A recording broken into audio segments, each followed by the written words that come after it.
Hello, everyone. Welcome back to Gloomhaven. Last episode, we took, I think it was the third attempt at that Temple of the Voice? Something of the. What was that quest? It was down here somewhere, wasn't it? Oh, maybe it's gone. Anyway, we finally completed it. I can't believe I only completed 10 quests. It feels like I've been here for 100 years.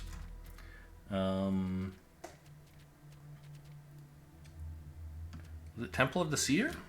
I guess it was. There it is. Yeah, so we finally built the right deck, or the right set of mercenaries, really, to handle this, and it has been handled. Now, I could switch around my mercenaries again. I don't know. I don't feel any compelling reason to do so. I do notice, though, that the Tinkerer has a decent amount of gold and a completely full inventory of items, which really says we should be getting out there and buying some stickers. We can't afford stuff like add an element. We could wait a little while and be able to afford one if we wanted. I think we've talked some about the price of stickers before, right? Like, there are different kinds of things available on different slots, like on a range. On a sticker next to a range item, the only thing you can really do is add range. Next to pole, you can add pole. But on a lot of attacks, you can add, like, oh, this is a proximity mine. You could, it's a move 4. You could make it move more. You could make it jump. You can make it add an element. But they also scale with, like, if you try to put it on a high level card, then it costs more. Like, say I decide that Stamina Booster is really cool, and I wish that in addition to healing 5, it blessed. Like, that costs 60. Whereas if we look at one of our level 1 heals, like Restorative Mist, Bless is just 50. I thought the difference would be much larger than that, actually. I guess this is only a level 2 card, but still, right? Shouldn't it be quite a lot more?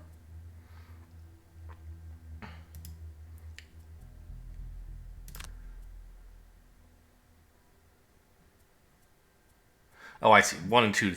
Which slots to put it in? Why not just... Why does that matter? Why would I ever care which slot it's in?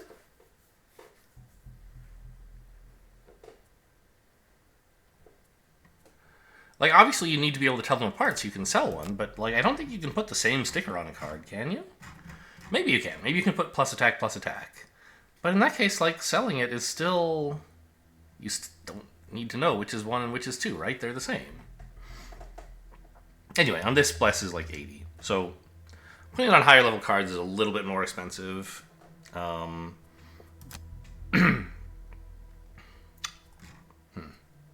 I was going to put a wound sticker on stun shot, but now I'm like, wait a minute, what if I didn't do that? I don't know. I could put it on one of the higher level cards because, like,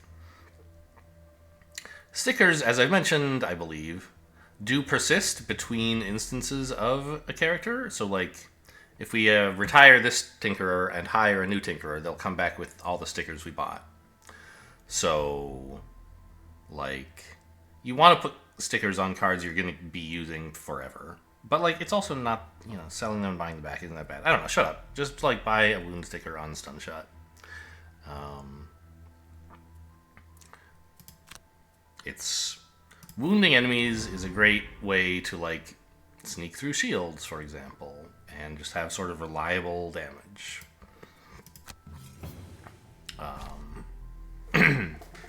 So, city encounter. Stop struggling, you're coming with me, and there's nothing you can do about it. Ahead of you in the street, you see a pair of guards scuffling with a young boy dressed in rags.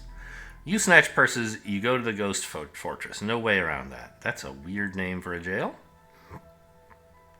But my family is starving, the boy cries. You recognize his voice from some of your dealings in the sunken market. He's giving you helpful tips for mercenary work on a number of occasions. Huh.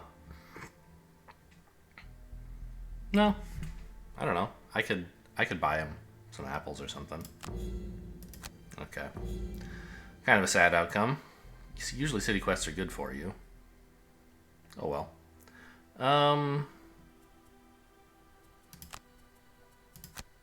Sure. Twink's the rich one. I mean, I don't know. Was until buying that sticker. But I'll keep it that way. We hope to retire Twink before super, super long. Oh, I guess if I'm I should decide... Right. No, get out. World map. I should decide what quest I'm doing. And then find someone whose personal quest aligns with it. And a lot of these I've done in my off-camera multiplayer game. So I won't be super surprised by what's in all of them. But I think we will take Shadows Within, a side quest within the city where someone told us about some... I think ravens are cultists. Yeah, well, there are cultists right here.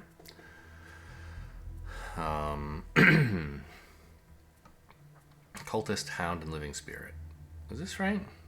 I don't know. Anyway, so I know that, for example, one of these characters, the Brute, I think, wants to do scenarios in the city. So he's definitely coming along. And I don't think anyone else has much going on. Like, you don't care about any of these enemies.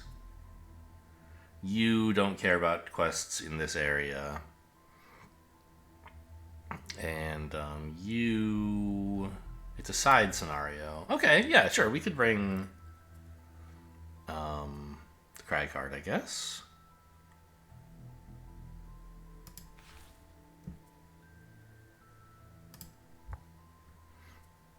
Actually, I don't know what character this is, I don't think. Is this the one that people refer to as Eclipse?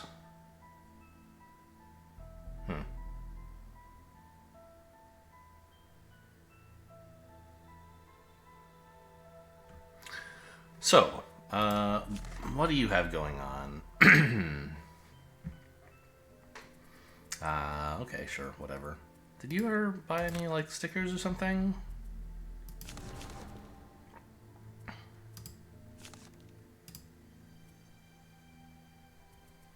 One sticker, clear the way, has, is it poison? That's right.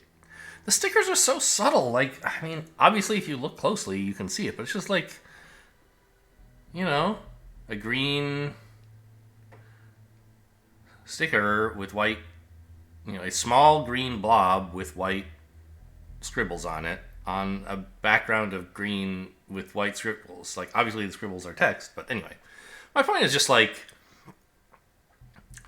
it's easy for me to miss that there's a sticker on this. And I know what Clear the Way does, so I, like, don't read the whole thing every time, right? I don't know. Anyway, let's get going to here.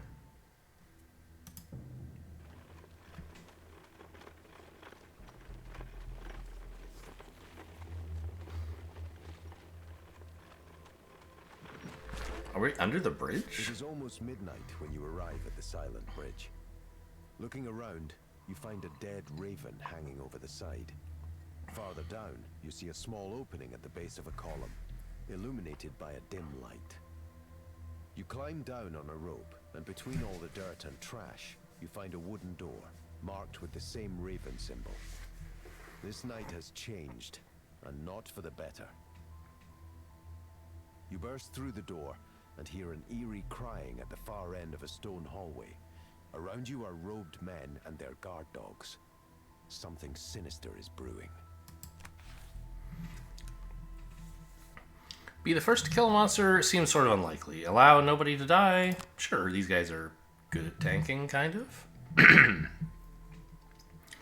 Have 5 or more cards left? Could happen. Take only short rests. How are we for items? I'd rather take long rests. The leather armor, the heater shield, the boots. I'd love to get those back. So let's go for have a lot of cards left. Overlaps nicely with the Tinkerer's Battle Goal, as it happens.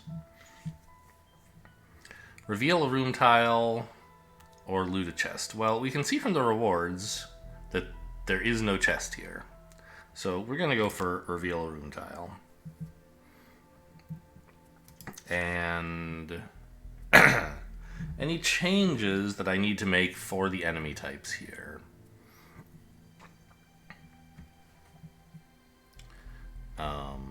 I will say that since I've done this one off camera, I know that there's a surprise at the end where you face a kind of enemy who is not mentioned in this list. So I will be trying to build a little bit towards that, but I don't think it's going to be a big difference. The main thing is that I want to put in balanced measure. I like this card. I took it out in the last quest because I wasn't going to need much move, and this only works if you're both moving and attacking. I think provoking roar is not going to be that important here. The disarm is fine, but a lot of the time we're just killing stuff, and so we don't need it. Eye for an eye, You know, the top and bottom half could each perhaps be useful. It's just nice to have a bottom half that does something that does something positive on the turns you don't need to move. I mean, I also have spare dagger, I guess. But, like, I don't know, disarming hounds is fine. Disarming living spirits is sometimes fine.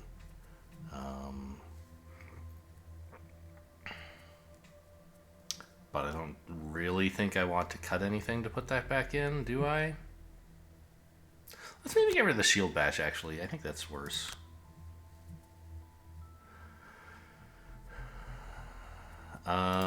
Chunk.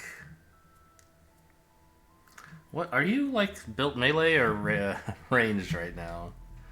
Earthen Cloud, Dirt Tornado, Crater. I mean, it looks fairly ranged.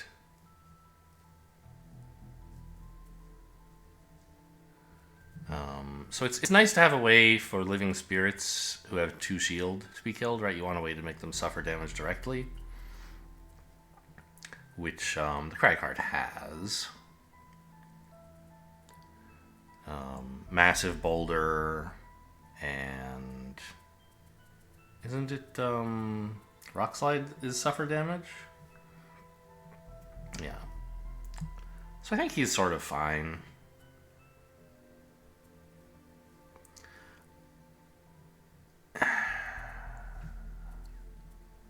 Unstable Upheaval? No, right. I was thinking Rumbling Advance, which we already have.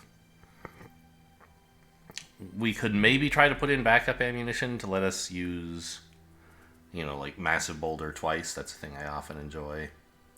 I don't know. I don't think I will. And Tinkerer... Oh, do we have enough moves, by the way? This guy wasn't in the party when we did the last quest, and so I don't think we've like cut all the moves from his deck like we did for some other characters.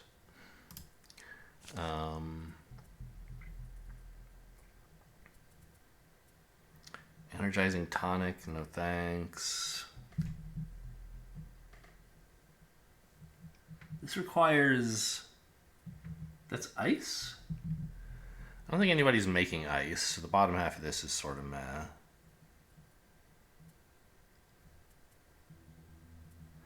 Ah, microbots. I must have gotten this at the end of the last episode. It is a little bit sad to have a card that's both halves burn, but Heal 6 is pretty cool. What do I not want? These guys are both tanks. What we want is just like a bunch of healing. We could even put in Potent Potables if we were really excited about it. Right, none of these enemies poison, so like it's not like we're ever going to be sad that a giant heal just only creates cures poison.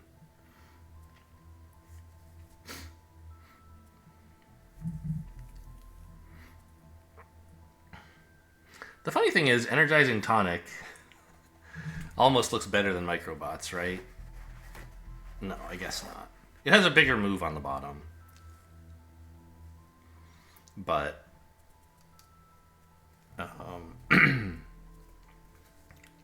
the loot is quite nice, and importantly, this has a bigger range on the heal,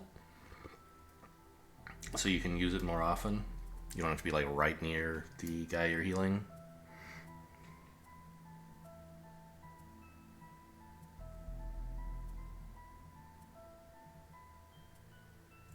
I could cut the hook gun, actually. Yeah, let's do that. We're not really pulling people into traps because we're not making traps.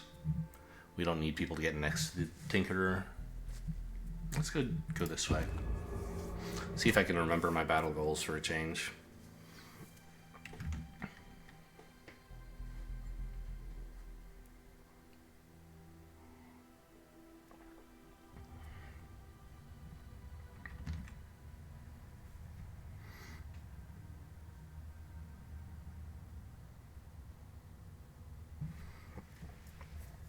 Kill all enemies.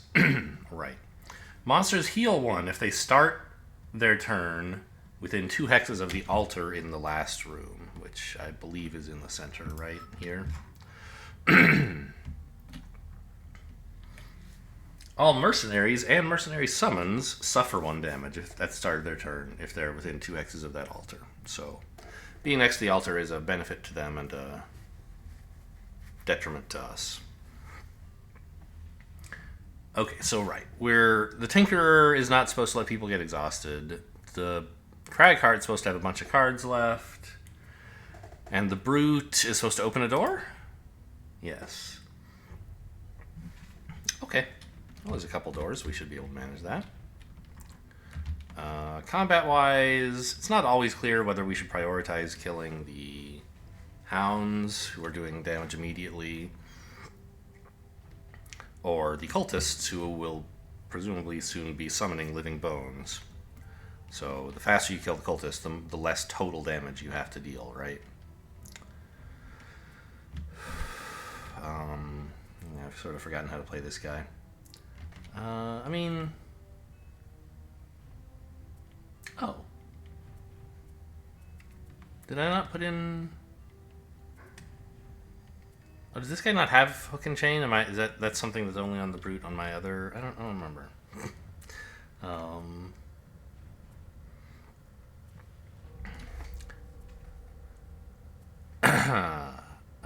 Yeah, and warding strength is not so good. I don't know. I guess he's only a level 2 Brute. Yeah, I think you get hook and chain later, actually. That must be... So where's his level 2 card? It's Fatal Advance, right? Oh, I remember I took this... because I had tried the other one on the other Brute I played off camera. I don't remember what card of his at level 2 I didn't get.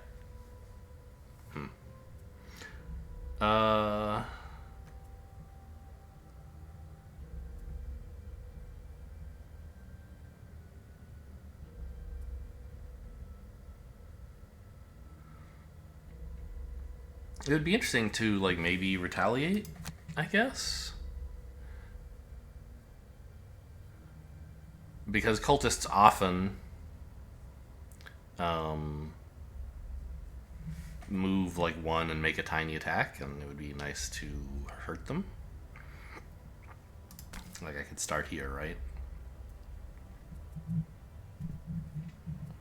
And then bottom half, is there something useful we can do? Not really, which... I don't know. I mean, the danger with doing this is that the cultists might draw Summon a Living Bones as their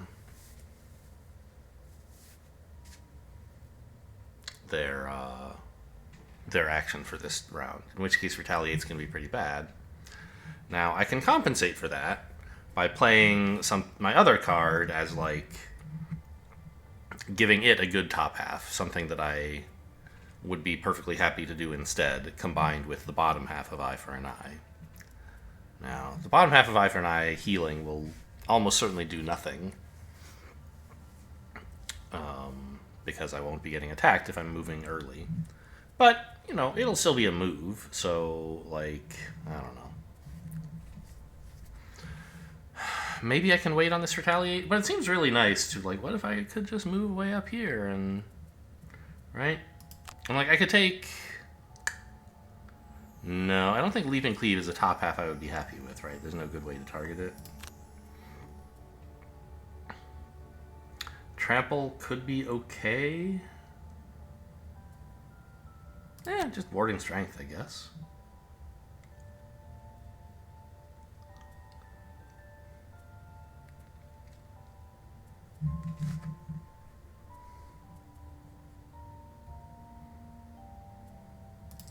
Could take spare dagger? Because throwing a dagger is going to be fine. And if I happen to, like, go before one group of enemies, but after another, then maybe I would play the bottom half of spare dagger. I don't know. Seems unlikely. Just take warding strength. You. I mean, you're our highest level character. In principle, you should be up front, not the brute, I guess. But the brute has the plan to retaliate, so I'll let him get away with it this time. Stone Pummel to get to here and hit these guys would be nice. Rumbling Advance. You know what?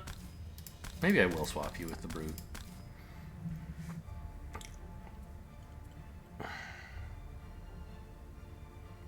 If we're going to do that, the brute needs a little bit more move available so he can get like up to this area. So instead of warding strength, we'll give him trample, which is not the one I wanted. Nope, don't do trample.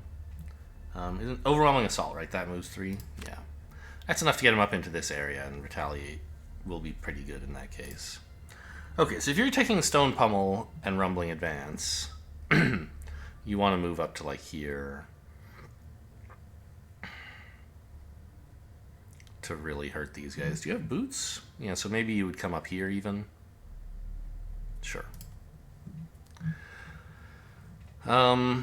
Stunning and wounding one of these dogs / one of these cultists, depending on the cards they draw, seems nice.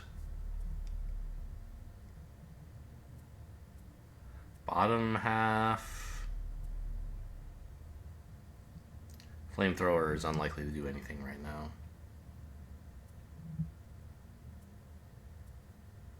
So none of these do much, right? Could take Enhancement Field to let the stun shot do more damage, I guess.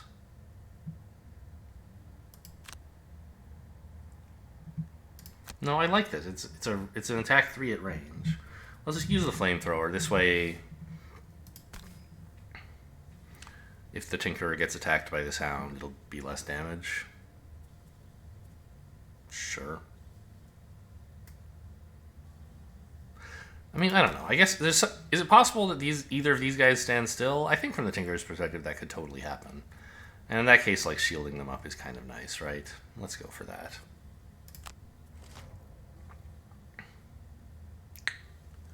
Okay. Well. Yeah? Cultists are moving a bunch and attacking a little. So that's the dream for eye for an eye, right? So we want to get up here.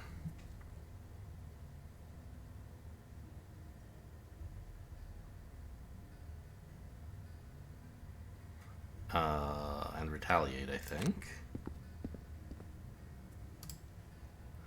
Push an enemy. Decline. I don't think I could push them anyway. Well, this should be a great retaliate. Deal 8 damage, gain 4 XP. I'm happy about that.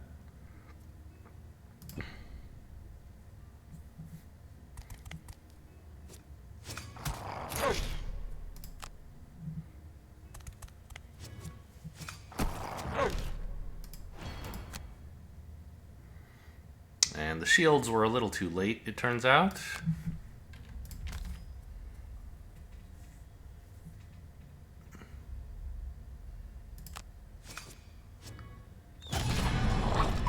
Drew a wound anyway. So, like, okay, I guess in that sense the wound sticker is maybe not as good. Sometimes it gets wasted. But it's just nice to be able to apply it reliably. I don't think there's any need to do this. I could step up instead, but I don't think I want to move, so I might as well put this on in case something really weird happens.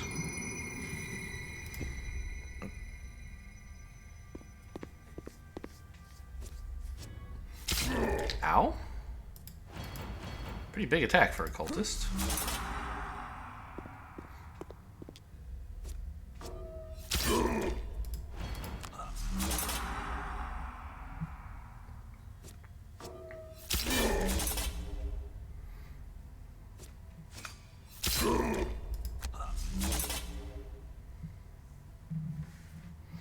Yeah, like, can't be too mad about that. I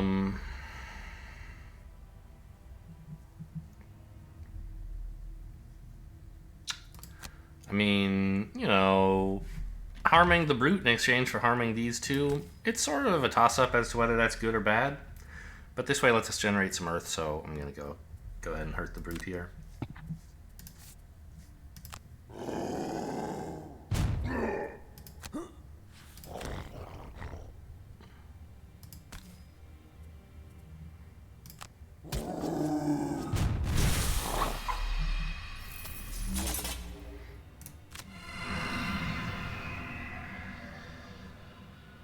What happened? I heard, like... Oh, this guy got... I must have drawn a muddle? No, this muddles. I forgot about that. Okay. Cool.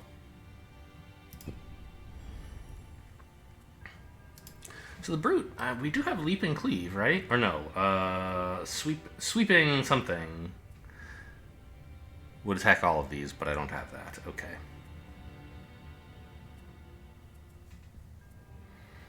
But I do have leap and cleave, which seems totally fine.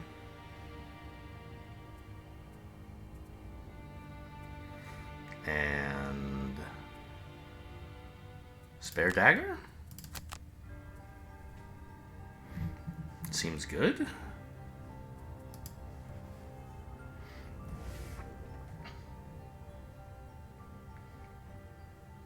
Now, Earthen Clod has the bottom half heal. Rumbling Advance is the top half heal, which I used on harming the brute instead of healing him rudely. How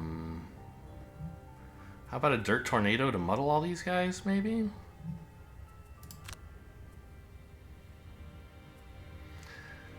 There is Rock Slide. I could hurt pretty much every enemy if I wanted.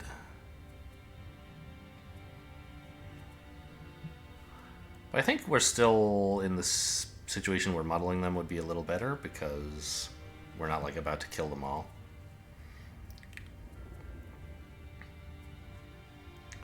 And I could go for the Heaving Swing buff, I guess, to do more damage. Oh, also there is Earth, which makes Dirt Tornado quite a bit better.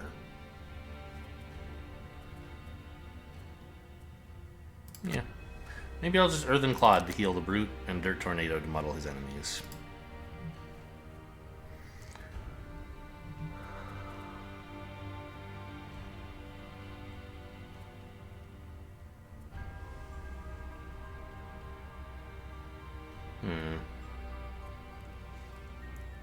Net Shooter to immobilize this guy would be cute. But he's still going to be able to attack the Crag card, so it's not all that exciting. I suppose I could try to move slowly in Net Shooter. Might do something.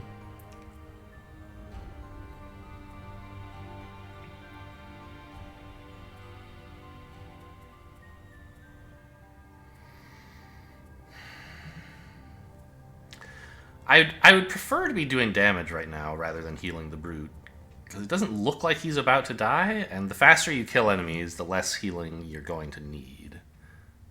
Whereas if you do healing quickly, you still need the same amount of damage, perhaps more because of living bones that they may summon. So could go for the Toxic Bolt here. Top half. And do I have any meaningful bottom halves? I mean, I do, right? I have Restorative Mist. I think that's about it, right? Yeah, seems pretty cool. So who am I Toxic Bolting? I'm not really sure. Probably one of the elite cultists, right? Seems cool. Oh, how dare you! I guess I'm healing nobody.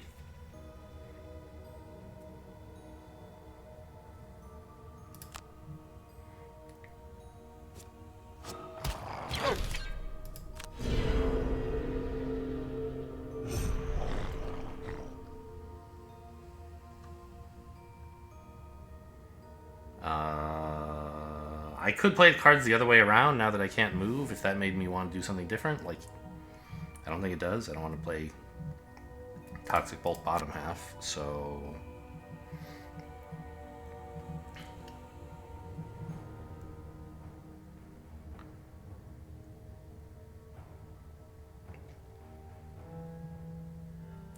Oh no, this guy's about to heal, right?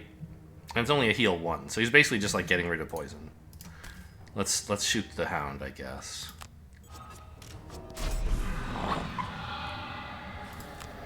Can't move.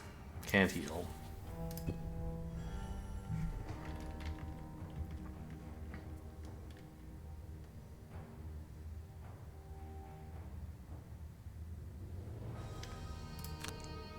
So I think we want to try, if possible, to like kill this cultist because he can not summon living bones in that case if he dies.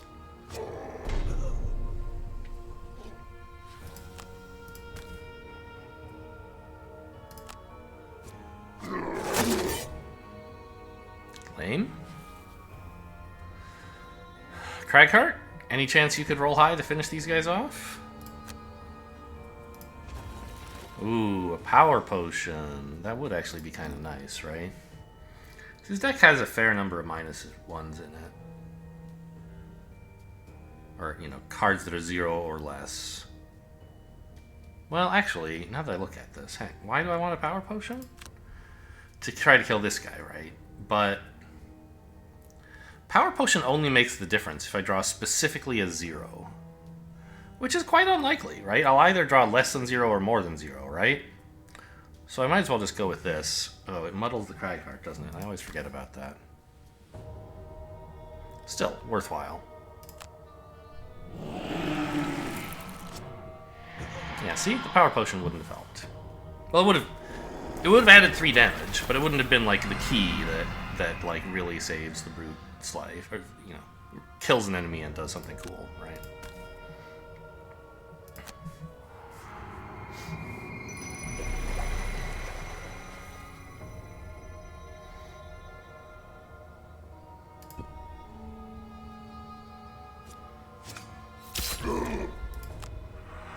The brute is having a rough day. He went in there volunteering, you know, with the big retaliate to let them all attack him. Maybe he shouldn't have.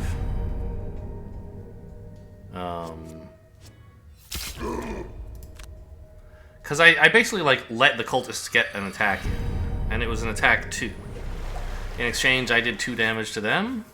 I don't know. That probably wasn't so great. But it got them lined up for big melee, you know, big AoE attacks. I don't think I can be so mad. I just have to make sure I'm healing the brute at this point, because he is sort of perilously low.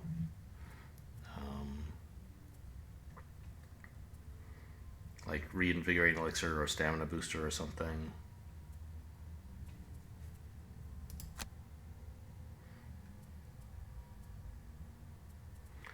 I believe... Oh, yes. So net shooter to immobilize this guy is something, I guess.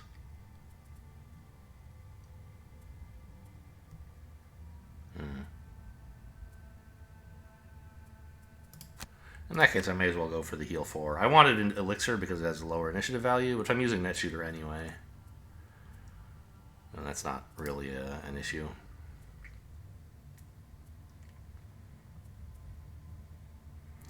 No elements around, so skewer is a little weak still.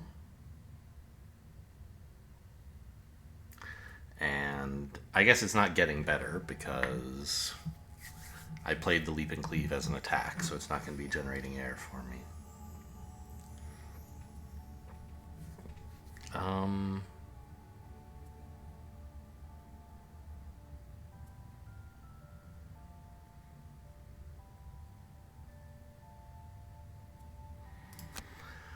Provoking Roar, maybe, to move fast? I don't know.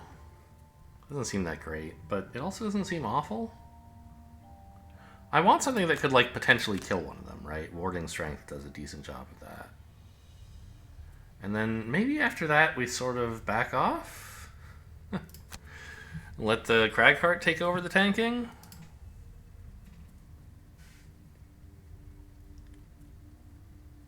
No elements.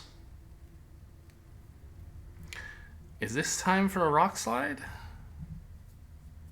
Could be.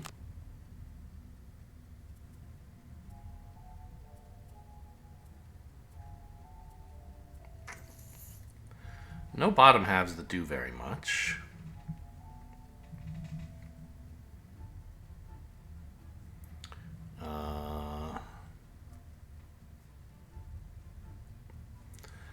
Opposing strike isn't getting much value right now, but it could in the future.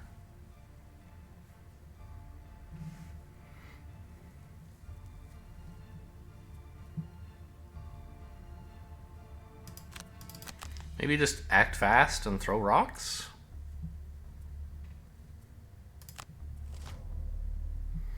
Living bones. Okay. And the hounds are slow today. So if we can immobilize this guy, that would actually be productive.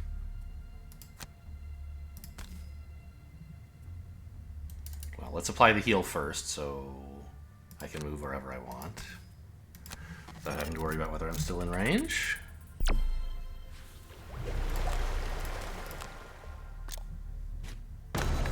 I think we can get all of our characters to not be adjacent to you, right?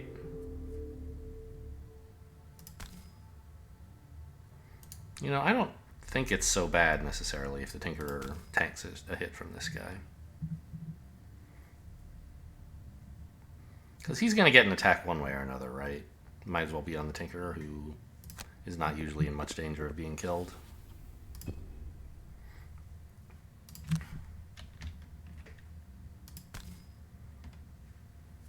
The disadvantage hurts.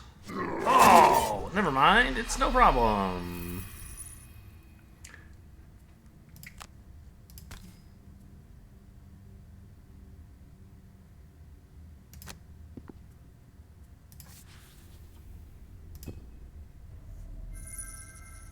It does mean I spent 2 of the plus ones from my deck, kind of, right? So even though, like, the disadvantage didn't hurt, you know. It's kind of shocking I drew so well with 4 curses in the deck. Anyway, it just means I'll have worse future turns. So we wanted a rock slide that would affect those enemies and both of these, but I don't really want to put it here because then I can't easily get away from this guy. Yes, I can. I can move here.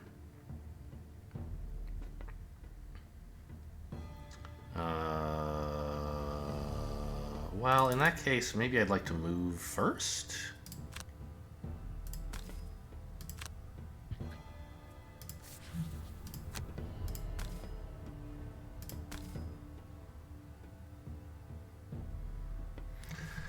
Because that way I can like put another boulder here, which I can use for throwing purposes next turn.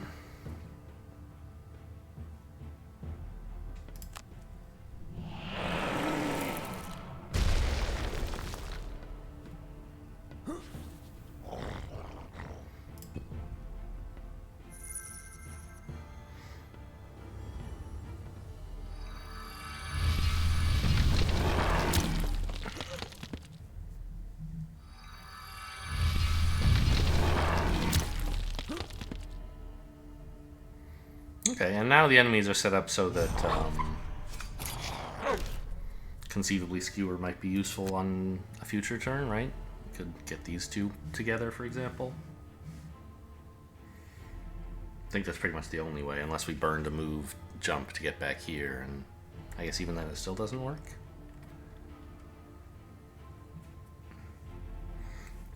So this guy's dead, no problem there.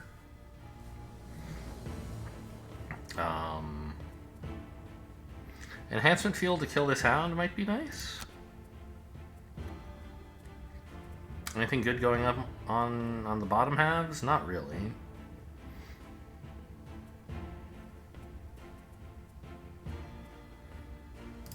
Maybe I'll just play Microbots for initiative then?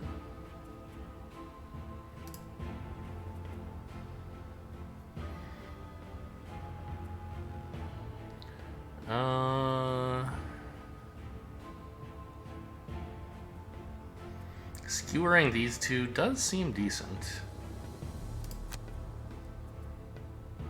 What do I want my move to be? I don't know, balance measure seems pretty bad, so let's just use that for a move too. Now, we were assuming clear the way would be good somehow here. Is it though? Not really. There's nowhere I can really hit multiple enemies with it. I used up all the good...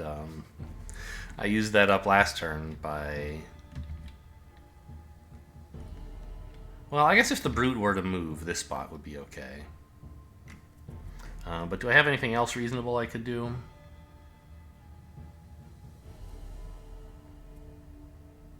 Heaving swing. Oh, that's nice. Just shove this guy into a rock and kill him.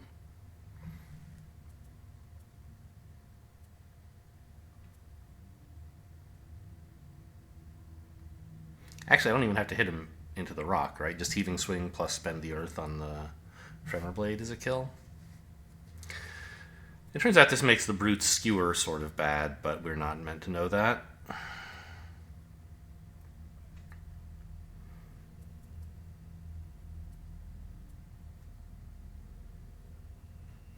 Yeah, and this clears up a spot to throw a rock at next turn, so I think definitely Heaving Swing looks very appealing to the Crag card if he doesn't know what the brute is up to.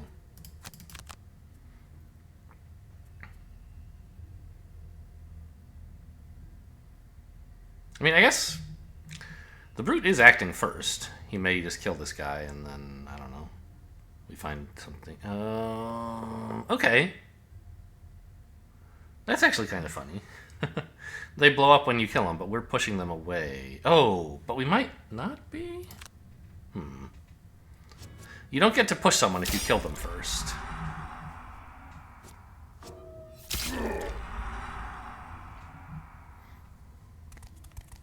Oh, it didn't go fast enough to turn off this hound, and it rolled at ×2. And this... if this guy had gone first... But of course we know he wouldn't because he's hound number 6 and this is hound number 5. Then this guy'd be dead and I'd be taking, 4 damage instead of 8 here. Sadly, I have to burn... I don't know, Reviving Shock.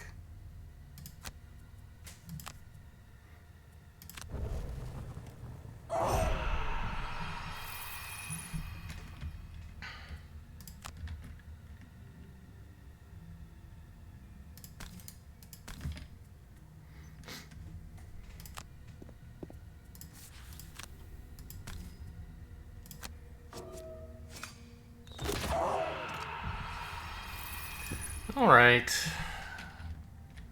So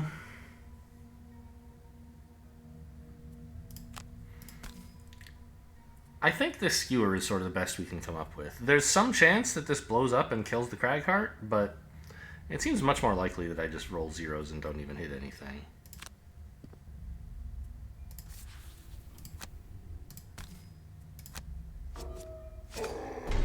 Yeah, okay.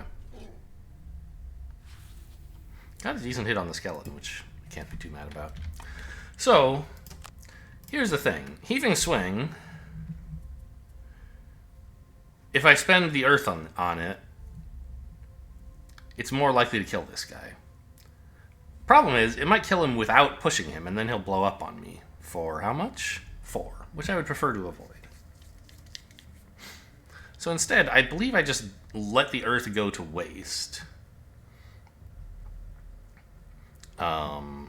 Attacking him for only 3, which means if I draw one of my 4 -1s as the terminal here, then he won't actually die, because I'll do less than 3 damage and then push him into this rock for 2. But I don't want him blowing up on me. There's a danger this still kills me if I hit the +2 or the ×2, but it seems like a pretty good try. Ah! Alright, well, I mean, we're at 14. It's not the end of the world. It feels like that animation deserved some sound? What do I know?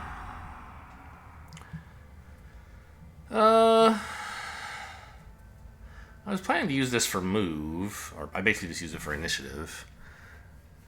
Could it possibly be right to put that on for retaliate now?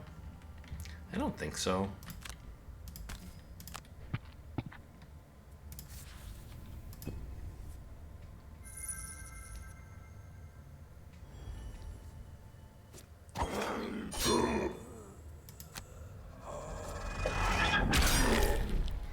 How many attacks do you get, you jerk? 2, I guess. Wow, I did not see this coming.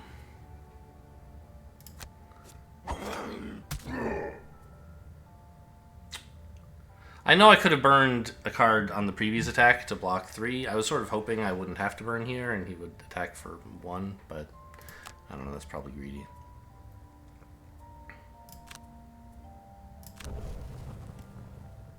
Yeah, that was a ton of damage for the brute to take all at once.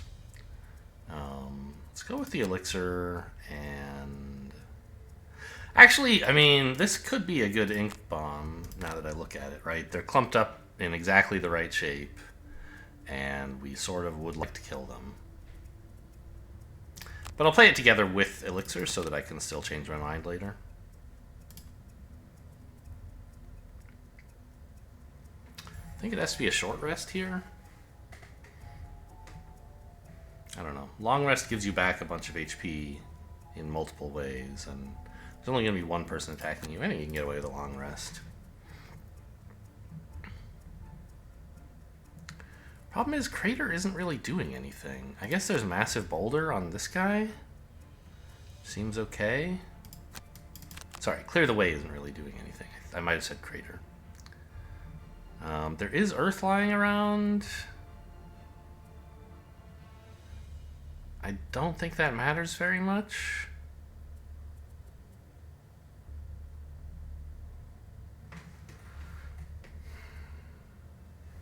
Yeah. Okay.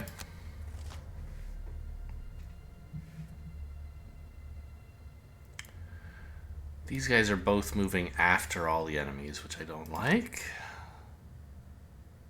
If you could miss the brute, that would be much appreciated. Thank you.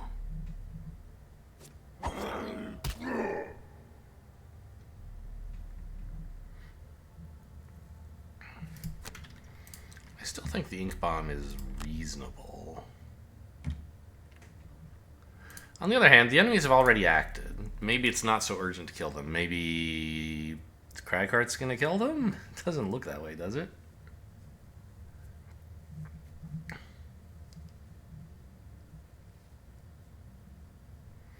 Clear the Way just isn't hitting anybody. Yeah.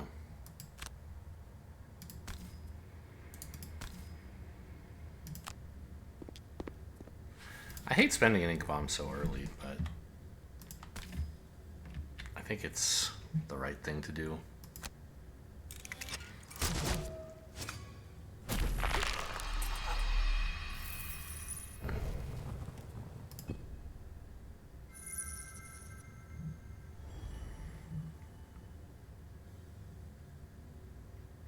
Well, Massive Boulder suddenly got worse. And Clear the Way got better, so that's fine, I guess. Target enemies adjacent, so it's not hurting me. It's not even hurting the brute if I put it here.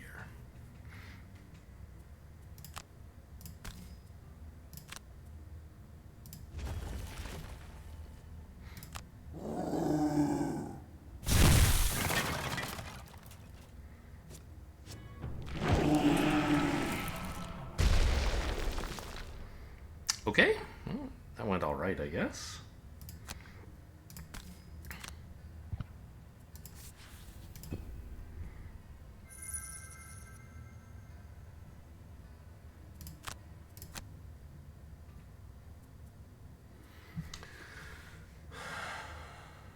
Rough start for the brute. Maybe I played him too aggressively, forgetting that he's a level 2 character, while the Cragheart is like level 5. You need some way to shield, like, I don't know. The retaliate plan works better if you're shielding. I think I was just a little too brave by letting the cultist elites attack. If I had tried to just retaliate against these two, maybe it would have worked out.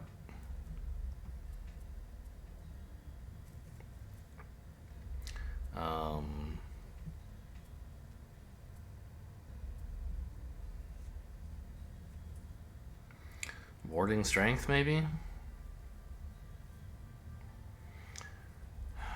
I don't know.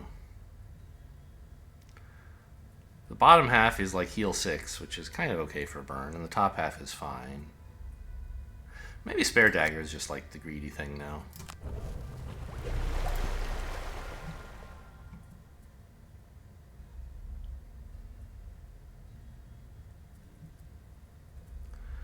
You could probably short rest to get you moving a bit faster. You've got more cards than the other players, and also you don't have any equipment to refresh, really. I mean, yes, the leather armor, but you're probably not going to get a lot of attacks incoming next round anyway. I really do like the stamina booster. I'll pay 1 to keep it. Okay, I mean, I like this card too, but healing is pretty important at the moment, I think.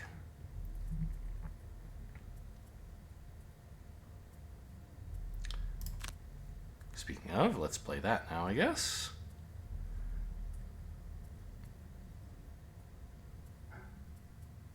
I guess I'll play with Restorative Mist and just grab this money. I was trying to find a way to like have Restorative Mist heal both of these players. That's a little optimistic. Right now is a turn when I want a smallish move, and heal 1 is some value I can actually lock in. Heal yourself seems fine. Top half barely matters.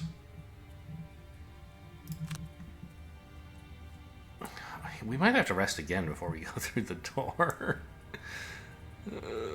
No, we're just gonna, I guess, be short resting partway through the fight, I guess. Cragheart, I think, does want to long rest.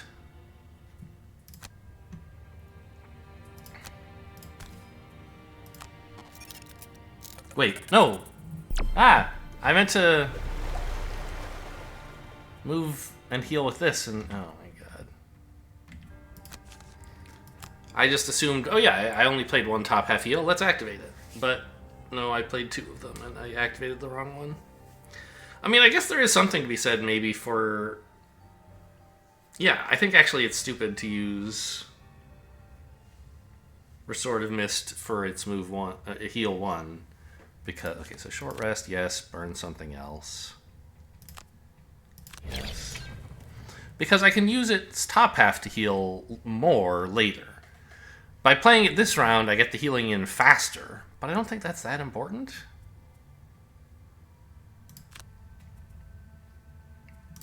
Let's just try to get more healing out of it while we're moving. Eye for an eye, and I think I said balanced measure is bad right now. And you were long resting. Okay, try that again.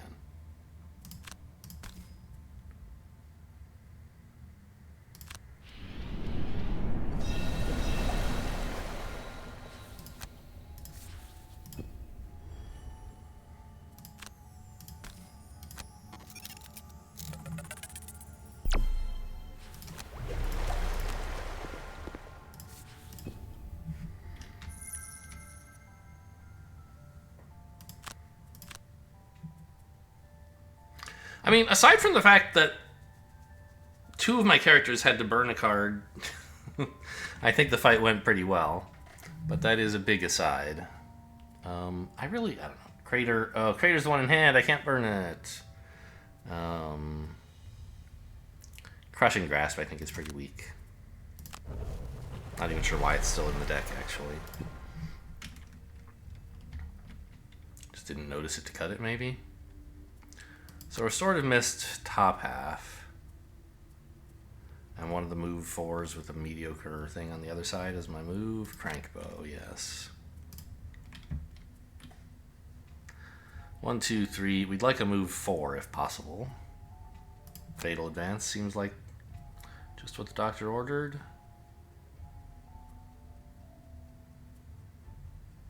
I guess I could take Leap and Cleave and then I'd have a Skewer lined up next turn, but I think we want to do that 2 turns from now. That'll give the enemies a chance to kind of line up in front of each other after we open the door. So, let's say Warding Strength is our other half. How are we for health? You're down 7, so I guess you're who we should be healing.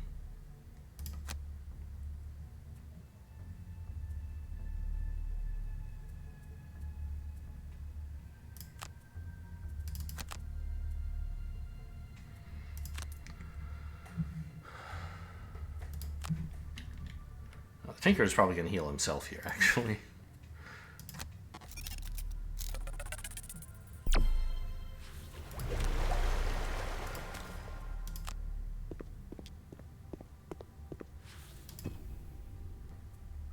The other characters seem to be doing just fine.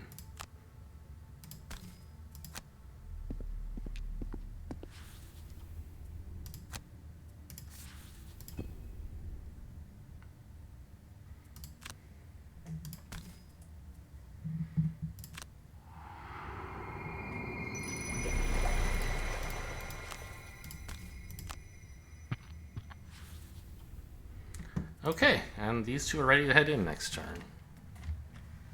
Finally. With, I said, Leaping Cleave and, like, Provoking Roar seems like a good opener. There is Earth, so that's... Dirt Tornado is a great door opener.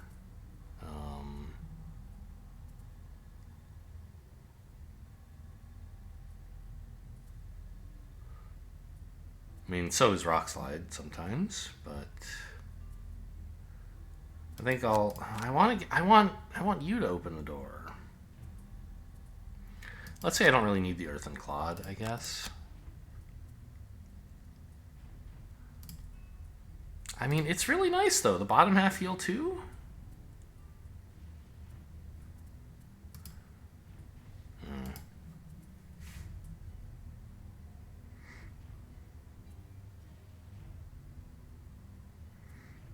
I should have put the Tinkerer here, maybe, so that I could give anybody strong... No, that's stupid. I should just move slowly and then, like, stun shot somebody, right?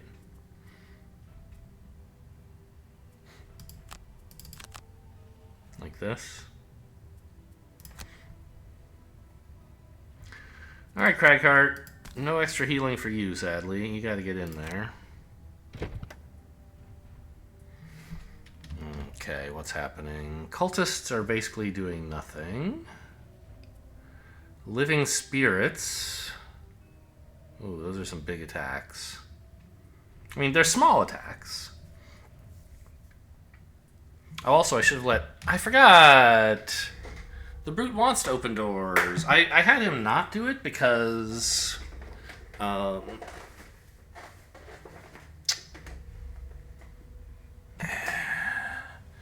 like, charging in there and disarming one guy, wow, that's cool. But if you do that, you get so far into the room that...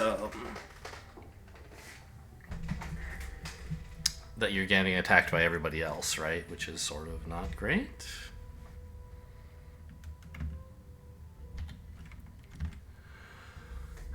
So I made him go slowly, but then he didn't get the door credit. He can try. He can try for the next one. I mean, Dirt Tornado, like...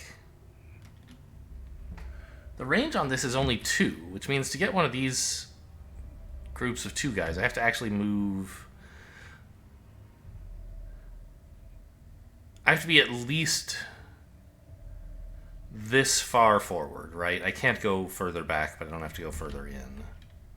I guess that's fine.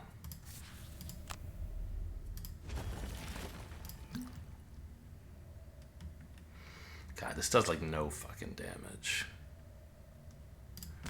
But, fine. I mean, it's as good a power potion as he's likely to get anytime soon, I guess. It means if we roll, like, a ×2, it actually kills, which would be nice.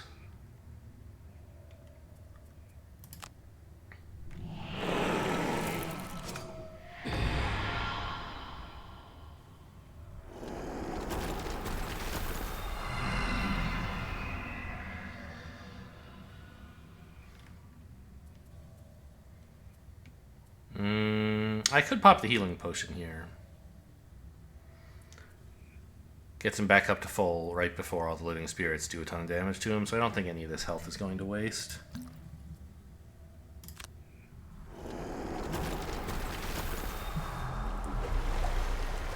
I'm worried about the Tinkerer. And honestly, the Brute is not looking thrilled either. These guys... I mean, it's only attack 2, but there's 4 of them! And I'm pretty sure they can all reach all the characters? Maybe not. It's going to be tough for them all to reach the Tinkerer, actually. Only 2 of them can.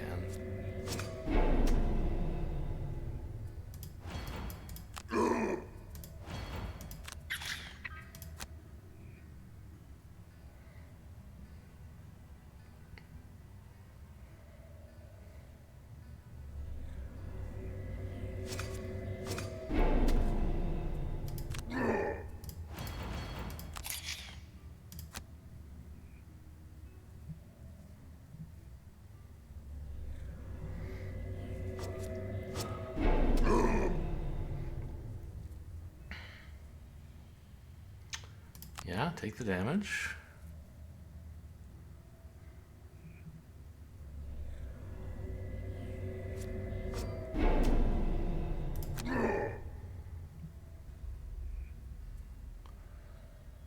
I'm glad I took Leap and Cleave. I did not consider the importance of having a jump. Now, doesn't the Cragheart want to Rock Slide this coming turn? It's like 2 damage to everything, right? It means the Power Potion, by the way, was effective against this guy. And it shouldn't be hard to affect all enemies, right?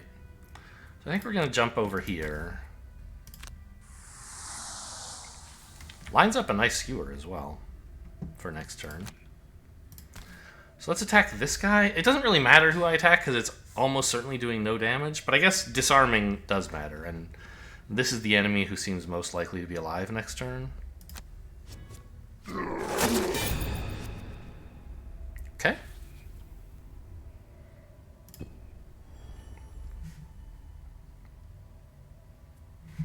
Ah, stun shot. That applies a wound. Well, wounding one of these guys seems nice, doesn't it?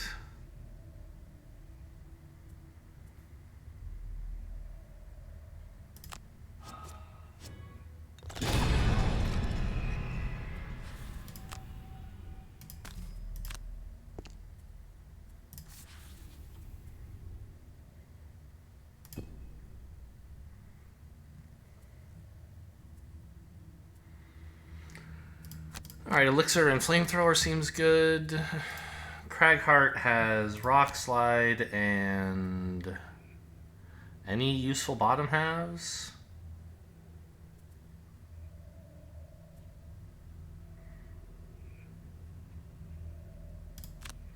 Crater, I guess? I'd like to go fast, though.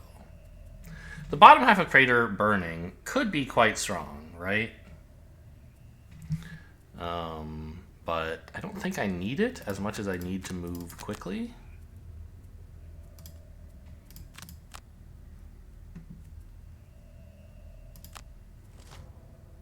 Okay, good. We got to go before all of them. Incredible.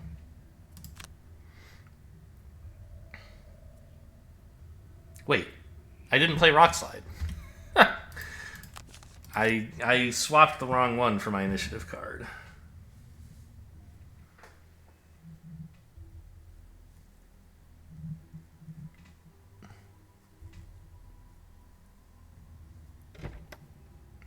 Well, I think this room has gone great. Let's see. We said I wanted a heal and some shield. You wanted to move quickly, and you wanted Rock Slide and Stone Pummel for initiative.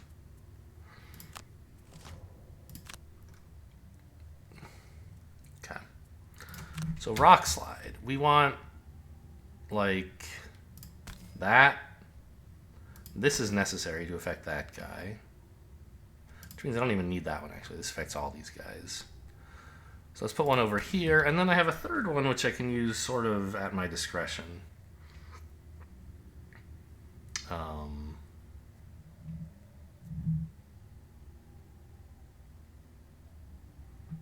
think I'll just put it over here.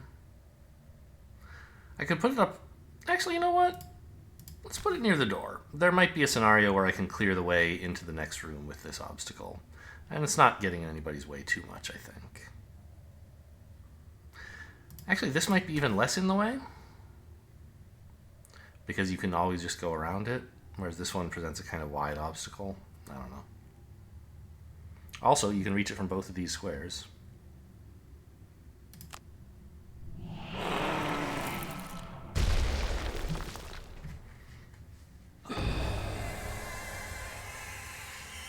Great.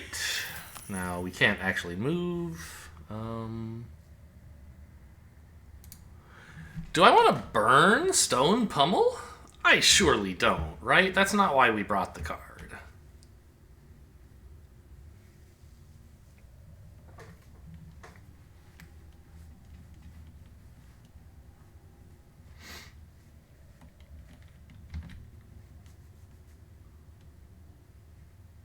Yeah. I'm not going to be making melee attacks while adjacent to obstacles. What am I even thinking? Just want to make sure I'm not missing some cool play.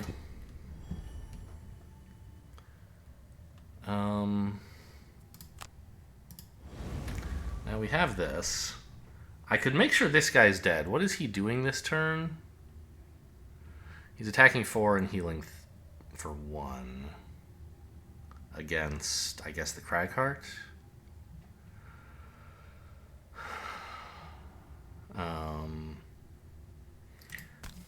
I think it's probably better to get some damage in on the cultist. What are you doing? Not attacking.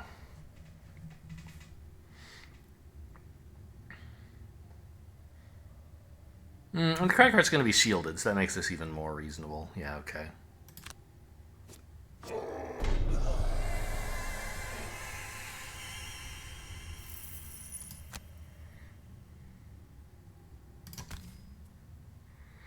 I don't know why I think it's cool to push this guy, but it like probably is.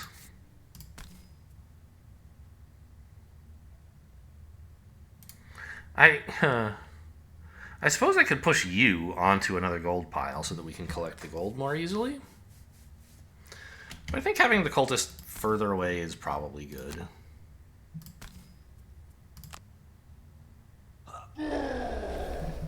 Gonna make it harder for him and the living bones to attack us.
Long rest is probably acceptable here. Could short rest, I guess.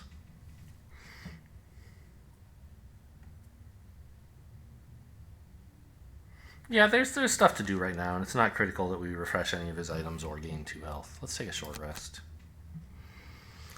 Oh, this time I guess I'll let Stamina Booster go. No, I don't know. Recovering a burned card is so good. And so is healing 4. I think it's burned something else. This was actually arguably stronger. I don't know. That's life. Can't win them all. Restorative Mist to here, healing both allies seems nice. And I have something I can do about this guy, like Stun Shot maybe? I'm sure there'll be someone good to Stun Shot, whether it's this guy or someone else, depending on what all happens on the other player turns. This is... gotta be a short rest. The last long rest was a disaster when there were a bunch of living bones who attacked me for 1,000,000. It was not worth the item I got back. Fine.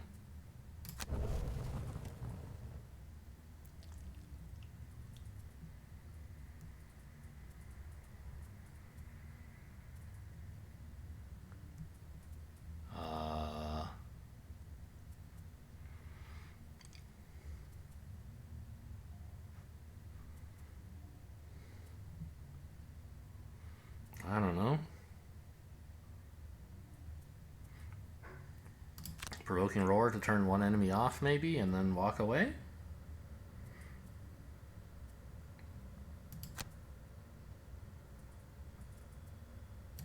Walk away with Leaping Cleave, so that I have a powered up Skewer next turn?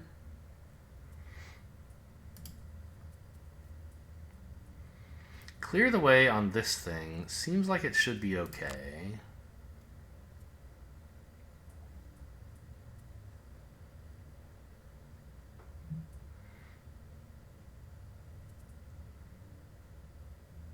Massive Boulder here is also decent.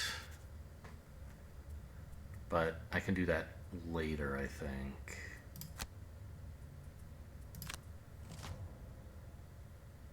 Okay, the living bones, no one's attacking. No, the living spirit is attacking, but he's going late, so hopefully we can kill him before that. Oh. Also, we can just tell him not to attack, I guess. That's something. I'm a little tempted to be like, oh, I have a jump. I could go pick up some gold. Ooh.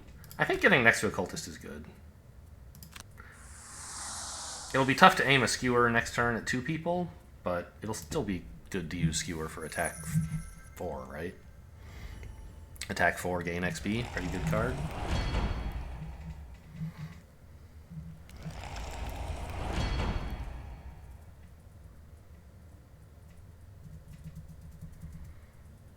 Oh yeah, I guess disarming this guy if we were planning to stun him is sort of silly, huh? But I could stun a cultist elite. I think that's even better. Oh, there's a normal cultist and a cultist elite? Yes, I see. Well, sadly we don't get to heal the brute this way. He was too eager to run away.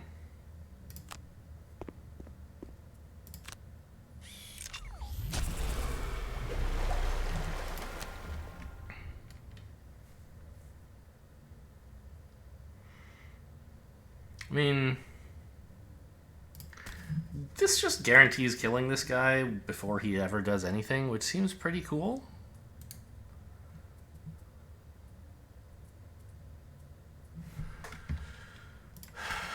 But also, like, this guy's sort of an issue. Let's just stun the cultist. No heals for you.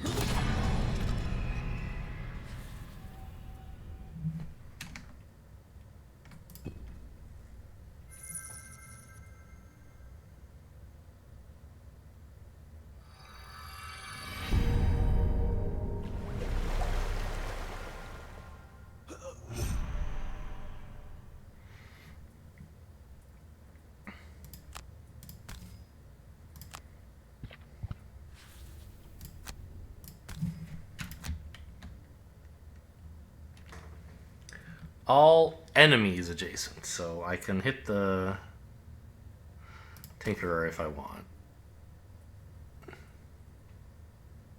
And I want to attack this guy. Somebody should, right? Well, I don't know. Maybe it's like that? Get this cultist elite, and also makes it hard for him to summon in the future, maybe?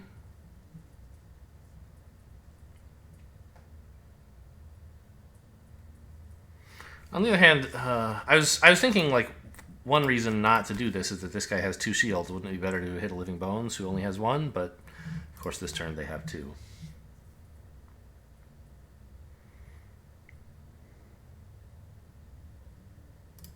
Yeah, let's go for this. No, I don't know. This is decent. And a massive boulder next turn should be able to finish this guy off.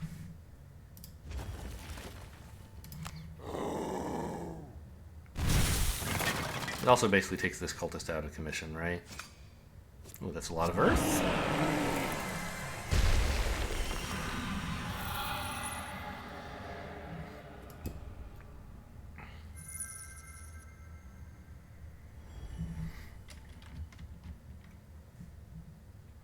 Let's plan the brute first. His turn should be pretty simple. Eye for an eye to heal himself seems fine. We wanted skewer, right? Yeah. I can't really imagine any other turn. Okay, sure, just play those 2 cards. Seems great. I guess there's some chance we need to kill you, so it'd be nice to have enhancement field as an option, I guess. I'd rather not use it on you. If you're just, like, moving a little, then you're basically dead. I don't know.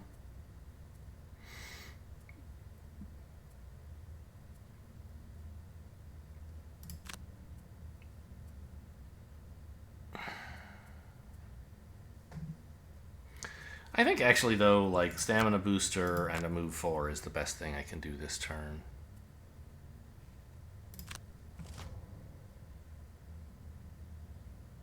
Okay, this cultist should not be killed this turn, but he'll die on the next turn anyway, so that's fine. And they're making very small attacks.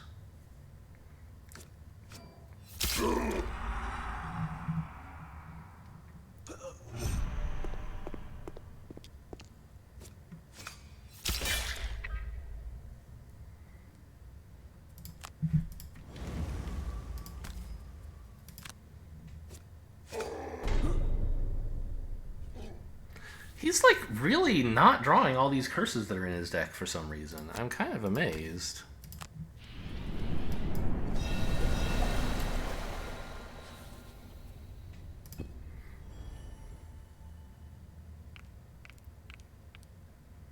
I didn't even look at what these guys are doing. I'm glad there's an obstacle here.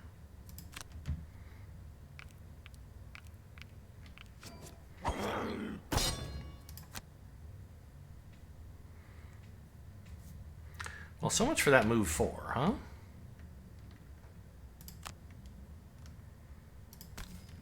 Heal yourself and... Oh, actually, he has winged boots, doesn't he? Okay. So we could actually get sort of far away here. And I think healing self is still right. He's kind of low. I don't know. I mean, Cragheart has a little bit more fighting left to do. What is he playing this turn? Heaving Swing, Massive Boulder. Looks a lot worse now that the enemies have moved. Oh well. He might actually play things the other way around. Massive Boulder this guy into this rock. Sorry, Heaving Swing him into the rock.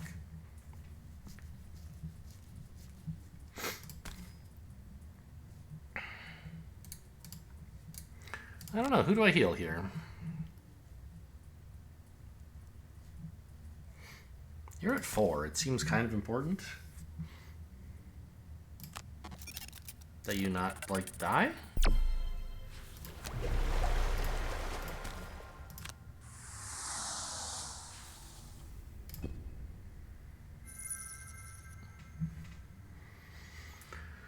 Yeah, so I think it's turned out that, like, Massive Boulder would, like, you know, do a little damage to this guy, and that's about it.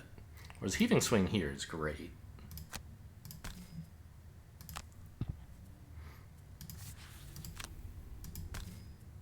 Oh, I get to spend the earth on that. I forgot. That makes this much better. Yeah, this is a kill.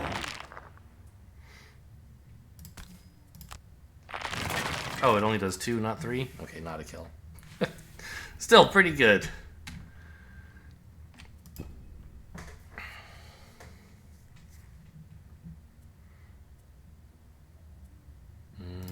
Tank Enhancement Field is a decent shot at killing that guy, so that the Cragheart doesn't have to worry about him. Brute has a decent attack here. And then, I guess, just play this. Who knows? Cragheart. How many charges of this are left? 0. So a rest would give you back 2 disadvantages and a heat or shield. A long rest, I should say. But a short rest lets you attack this guy this turn, which seems very valuable. Right? Maybe? Maybe. Maybe not. Because,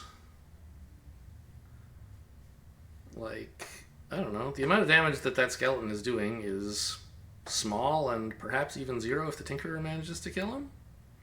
I think we can long rest here. Oops, wrong guy. Yeah, I've played everyone's turns. Okay.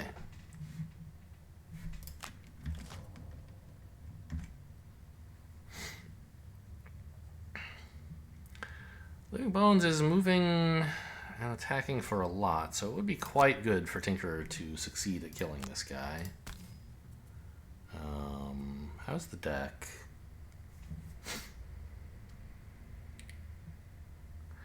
A -1 is fine, but a -2 or a miss are bad. It feels a little bit bad to use goggles here, but it almost guarantees the kill. And I mean, goggles are a long rest item. They're not a once per fight, so actually it doesn't feel bad at all. Because this is an important shot to get in. Okay.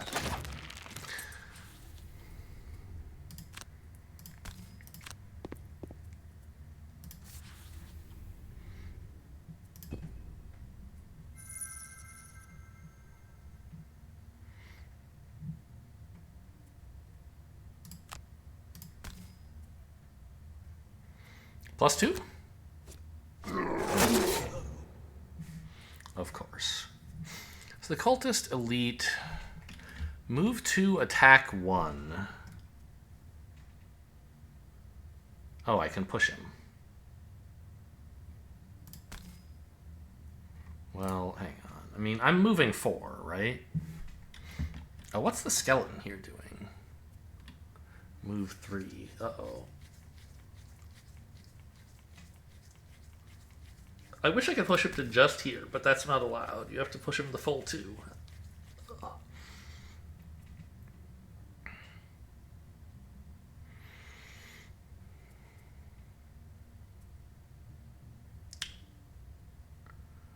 I mean, I guess he's getting to the Cragheart, basically.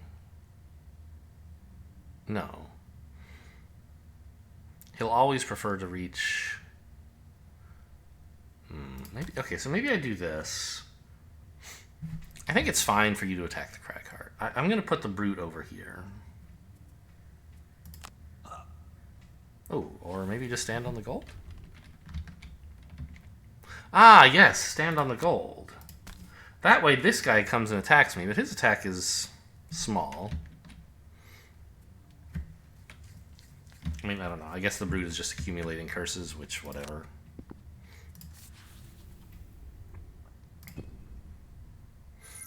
But I get some gold. How nice.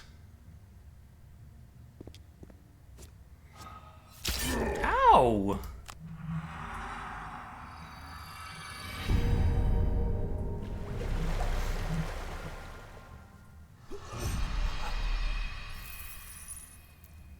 It was a very convincing flop over, I thought. Clearly dead. Yeah, I hoped the Living Bones wouldn't move this far, but I guess it's not so surprising that they did. Maybe this long rest was too greedy. But maybe not. I think opposing strike is going to suck for the remainder of this scenario.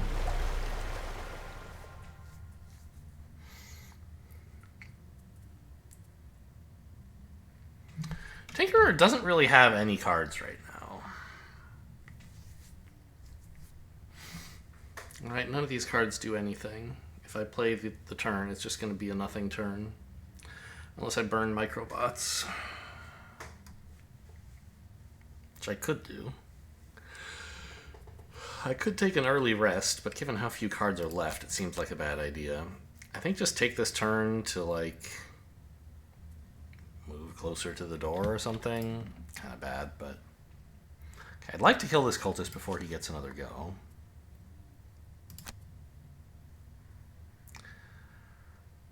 Spending 1 health to let myself create to gain 2 health on some future turn sort of seems silly.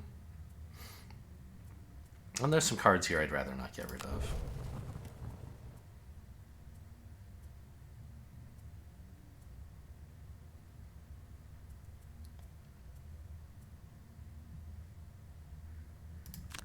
There's Fatal Advanced Balanced Measure. That's a way to deal 4. Okay. Can you figure something out to do about this guy? There's no earth.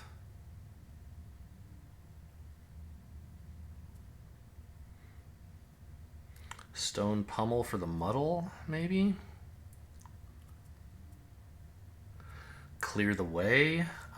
Maybe that's what I'm supposed to do. Rumbling Advance, clear the way? He takes a decent chunk of damage that way. And gets poisoned. Okay.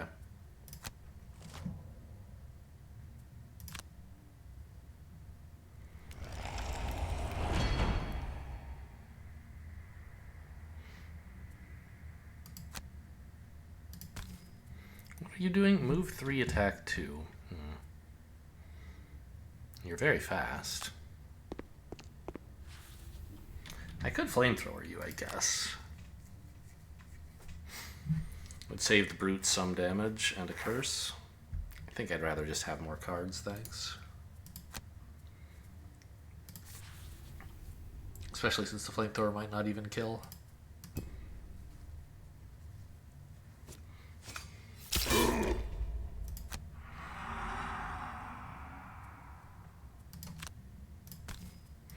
Oh, I guess I forgot. Rumbling Advance is my heal. Oh, I maybe should have used the boots? Get a little further in? No, because I wanted the Rumbling Advance to hit. Okay.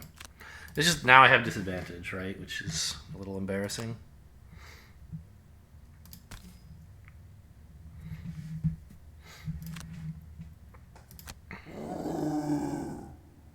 Oh, you know what? I should be attacking the cultist. Hang on, cancel this. I'm not looking. I don't know how much damage I do. My eyes are closed. I'm gonna restart. I can't restart. Yeah, I can restart this round. Okay, I don't know how good that hit was, and so now I have no new information, and I can undo that without feeling too bad about it. I mean, someone does need to hurt that skeleton, but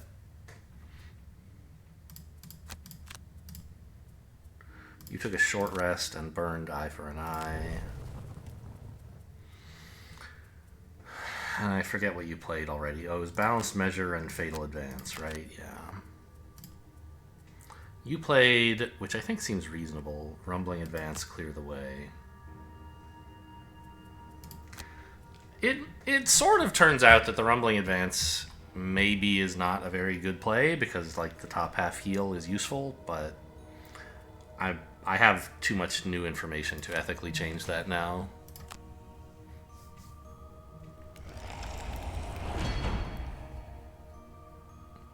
Oh, I'm also uncovering this gold pile so I can pick it up later. How nice. Oh, you know, I guess I forgot. The brute is planning to just kill this. No, because this guy's healing. No, he's not. Maybe I am supposed to attack the skeleton, but it has 2 shields. Like, it's just, how can that ever be good? I should be trying to provide insurance in case the brute misses here.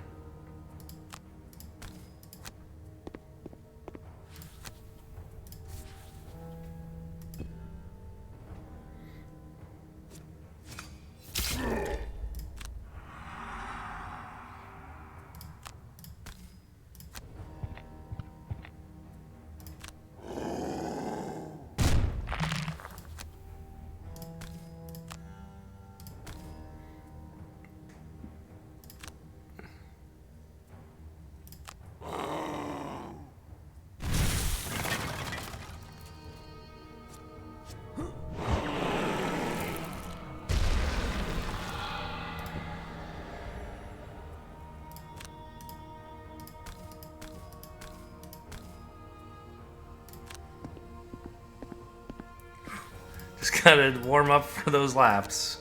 Take that. Oh my god, a miss. That's why this is a good attack for the Crag Heart to make.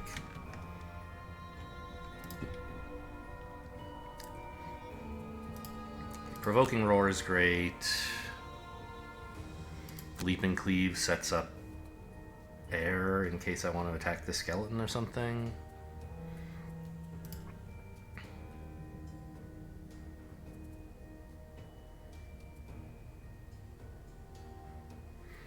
I don't really have great stuff to do against this skeleton.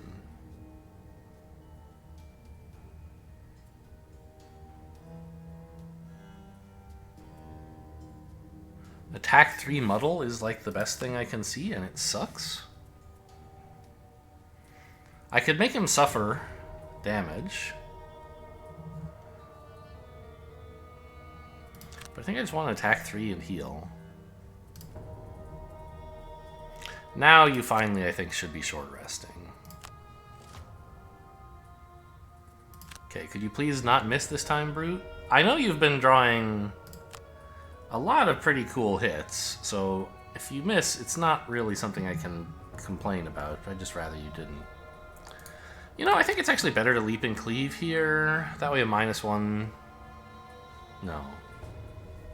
That way I get the XP. I don't generate air, but I don't think we're going to need skewer, so...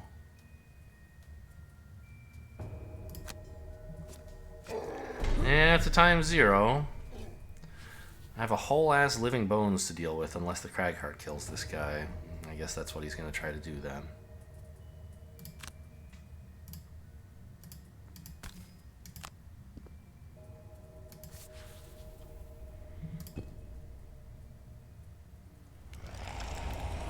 This guy's shielded up anyway, right?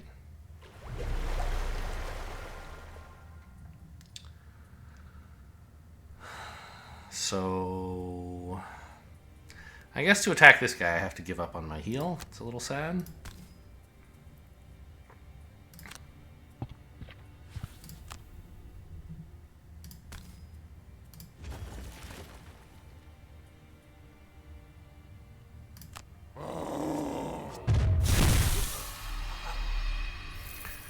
Okay. Kill all enemies, yeah. So we do have to kill this guy. We can't just lead him. Something I should think about, of course. I too often forget that I have some unusual objective. Healing still seems pretty good. Enhancement field, maybe not so good.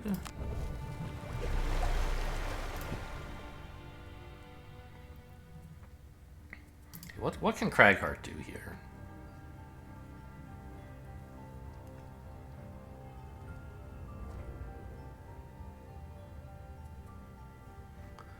There's no earth. So something like Rock Slide seems kind of nice to make some. And Heaving Swing we'd like to save for later.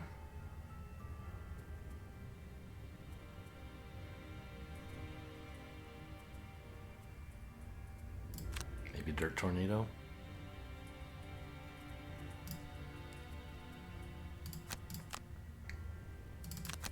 I guess let's move slowly, draw the skeleton towards us, and maybe get an attack in.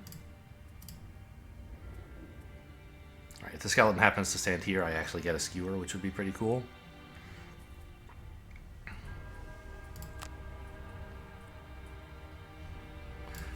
Restorative Mist does heal both of them right now, and lets me get that gold. That's pretty decent. But I could just, like, play a different heal and save the big heal on this for later and still get the gold, right?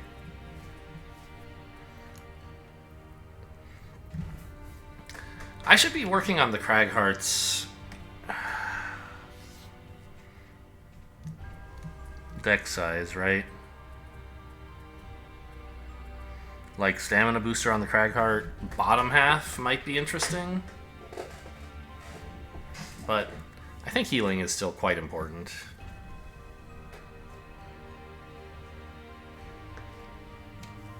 Sorry, did I say Cragheart? I meant Brute.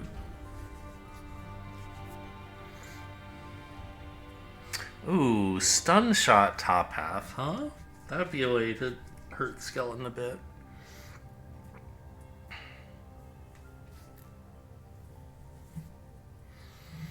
I don't really want to stun him while he's down there, though, so I guess I would be moving slowly and stun shotting. Maybe it is just a restorative oh, but I can't... Can't stun shot if I don't get into range of him.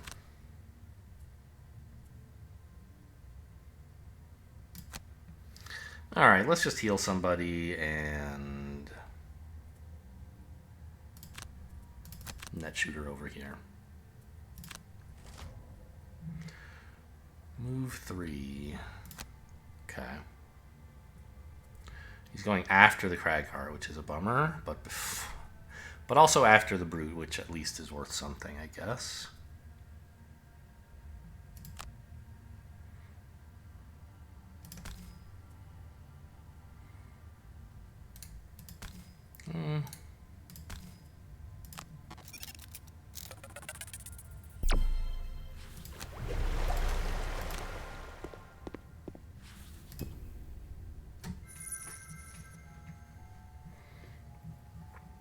Oh no, after the brute is bad. That's what I unwanted. I see. I could move 6 with Skewer to attack that guy. Seems awful.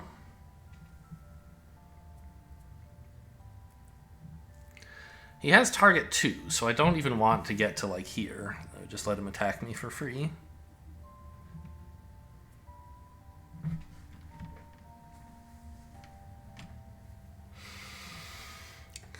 Warding strength still seems like a bad plan.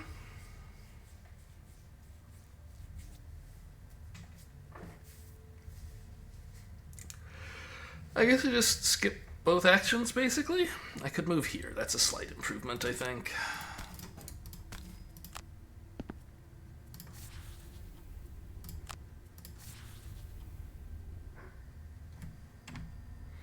And then he's long resting again.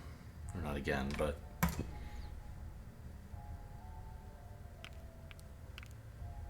Okay.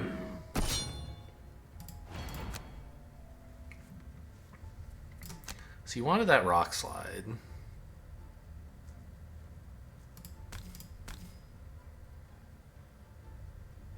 I don't know where else I could usefully put an obstacle, really. Nowhere, I think. How about down there? Should be fun.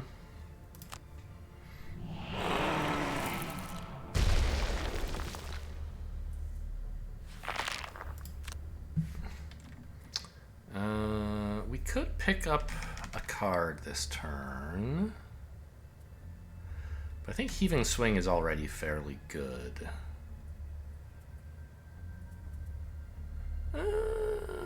Rumbling Advance might be nice to pick up for the heal, but that would be next turn anyway, right? I don't think I need it now. There's not any bottom halves I really need at the moment. Earthen Clod would heal, but then I wouldn't be picking up Rumbling Advance to heal, so...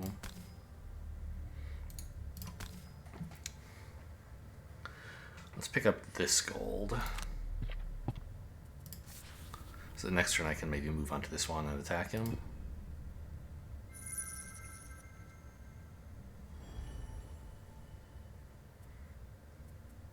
Oh yeah, you want that stun shot, right? Seems great. Long rest for you, Heaving Swing, and the fastest other card I have, I guess. No, it doesn't even matter which one I take. Which one might I want next turn? The move 4, I guess. Okay, we get the stun in, so this should be all taken care of now.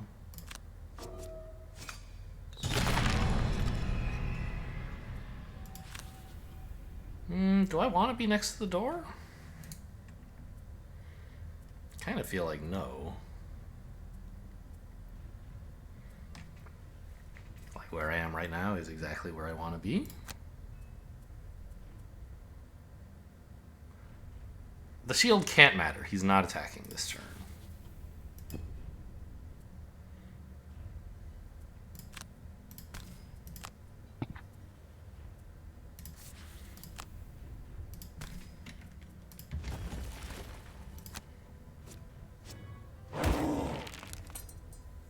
Okay, good Tremor Blade. I mean, I didn't need it.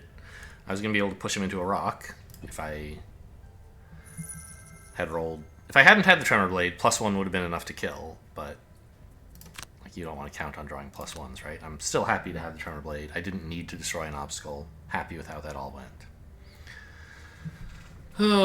So finally the altar room approaches. There's a word I'm thinking of. It's like it's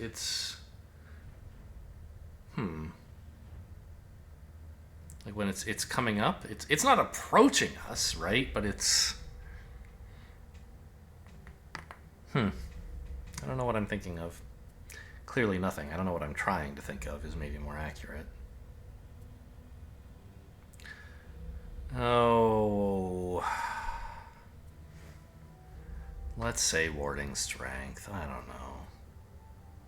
I really am trying to save Fatal Advance. killing an enemy is quite nice, and there should... I mean, I don't know. Move 4 is good, like, I don't know. I like the leap and cleave skewer idea. Maybe balanced measure is just, like, not going to do much. It works well with the fatal advance, though. I think warding strength might be my worst attack. And I'm trying not to burn cards here so that I can get through without running out of cards. I don't like this. Okay. One of the things that Gloomhaven does well, I think, is a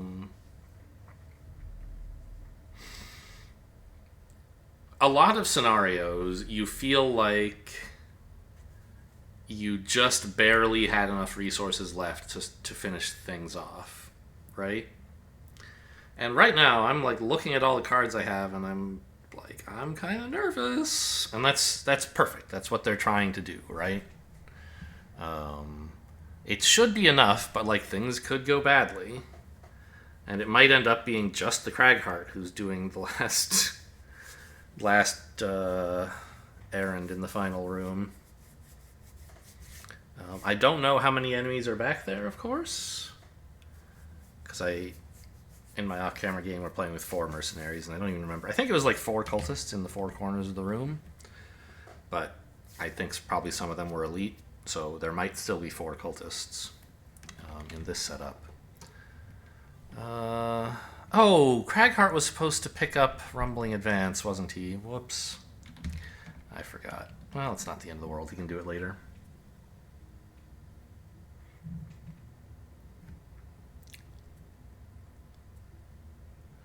So, I mean, we want Restorative Mist, and we want any other card, right? Sure.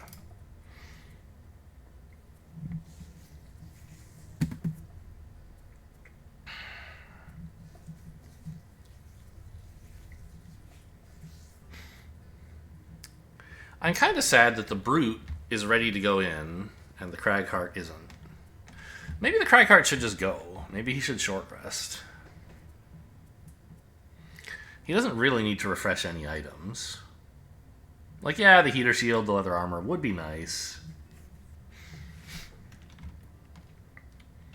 But, like, I don't want to waste the Brute's time. He doesn't have a ton of it left. Yeah, let's go for it. Okay, fine.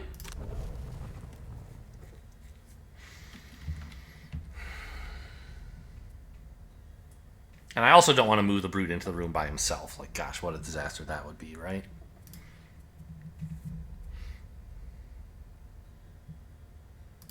So Fatal Advance Balance Measure seems like an okay way to break into the room. Not incredible, but probably fine. You could go for the Disarm, but for all we know, the cultists are about to summon Living Bones, in which case the Disarm is wasted. And we want... I think Rock Slide should be amazing. And I want some kind of move.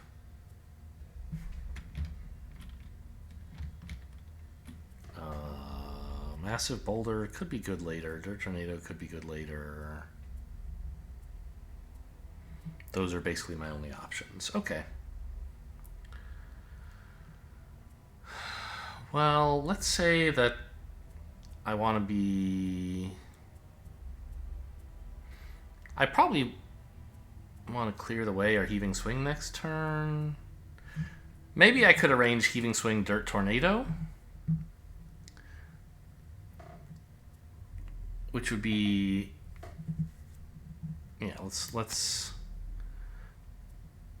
try to keep the card for next turn that allows us to spend Earth instead of the one that allows us to generate Earth, because there will be Earth. Okay. Tinkerer, heal up, I guess, the Brute, who is leading the charge today.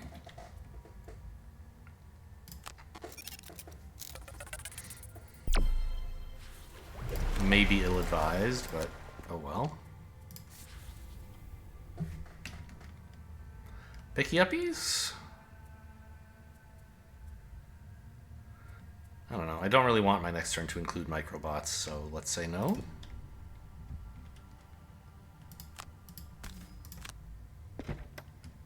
When you open the stone door, you see an altar in the middle of the room, pulsing with a strange red energy. One of the cultists turns to you and lowers her cape, revealing a smile. It is the woman from the brown door. Just in time for the sacrifice, she says as she turns to the altar. We needed strong blood to complete our ritual. The cultists begin chanting as you heft your weapon and charge.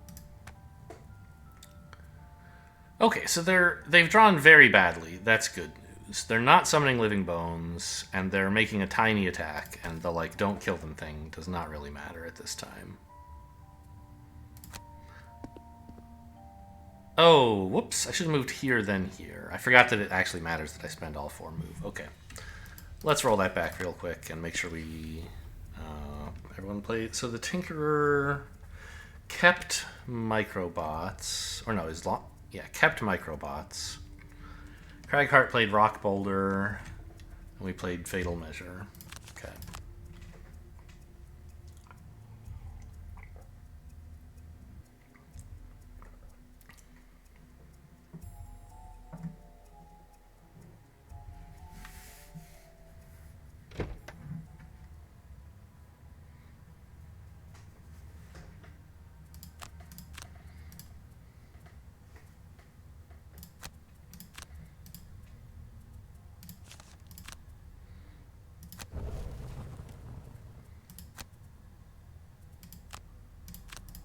There we go.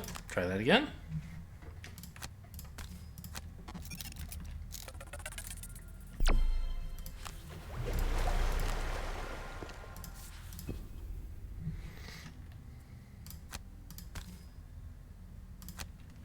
When you open, watch out. When you open, watcha!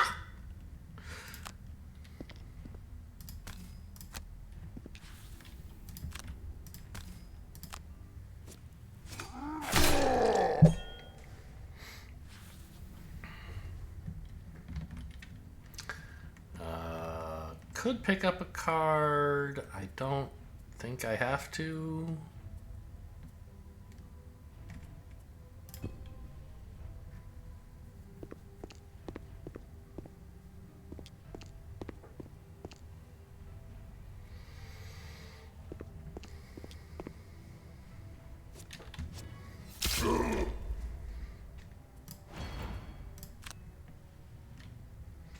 Okay, Craghart. Move 4. 1, 2, 3, 4.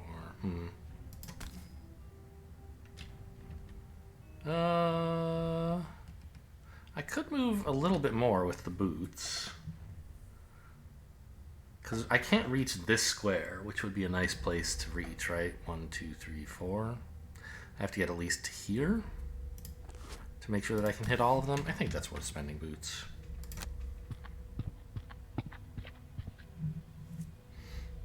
And I don't want to go further because then I'll be next to the altar.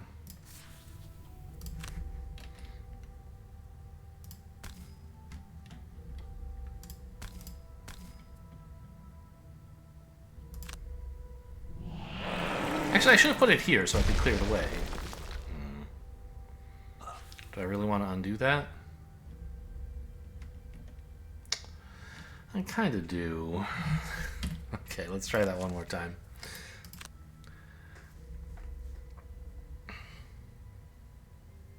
I hate how long it takes to like execute these 3-second undos where I just like didn't think long enough before I hit confirm.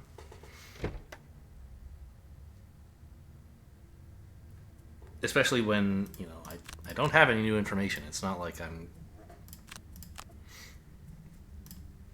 even doing something that looks like cheating here. In Cardboard, you would be like, oh, you know, hang on, let me just target here. And then you're like, oh, yeah, no, it's better if it's there. Just, I don't know. Okay, Rock Boulder. Good. One last question mark time?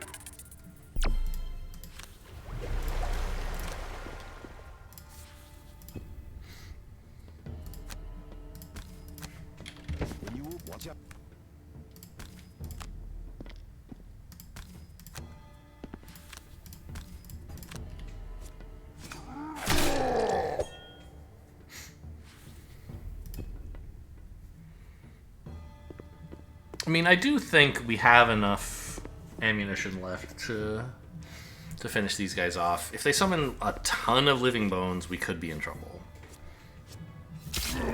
But I hope they don't.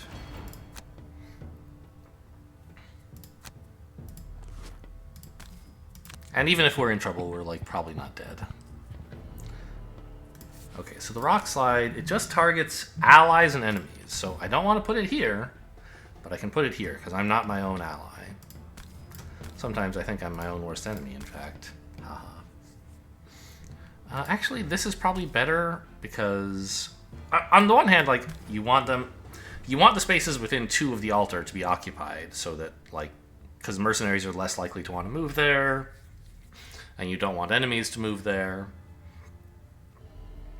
On the other hand, there is a slight argument maybe that putting one here, because like heaving the swing to push a guy into an obstacle, I could do standing here, which I couldn't do with this one. I guess actually,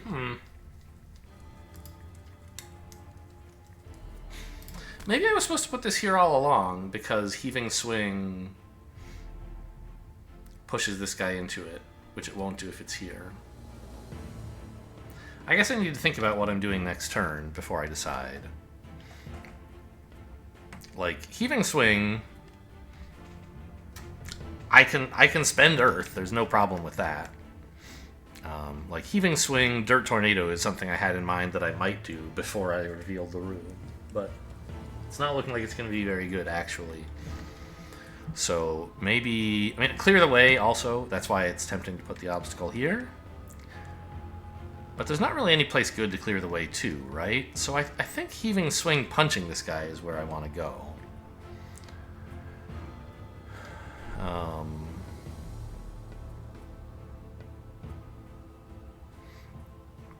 Which means that actually putting the rock here was... Ah, no. Here. Because if he lives, I want to be pushing him onto a square that he doesn't get to heal from. Yeah, okay. So like that.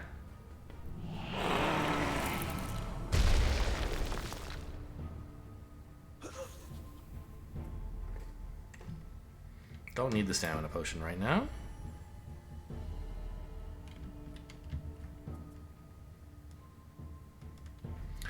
Pretty sure a short rest is the way to go.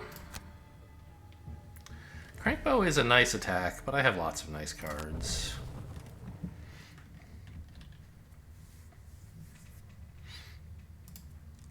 Stun shot on somebody would be nice, although I think I'd rather wait till I can hit one of these guys with it. Problem is, they're currently, like, lapping up this altar energy.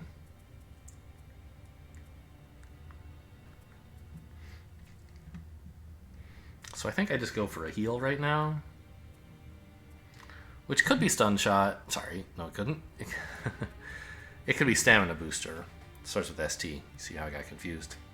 But I still sort of dream of giving that to the Brute, because I want especially for the Brute not to be exhausted.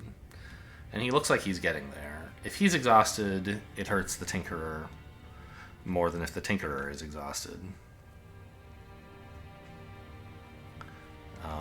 But I can't really get adjacent to the Brute anyway, so I guess this has to wait.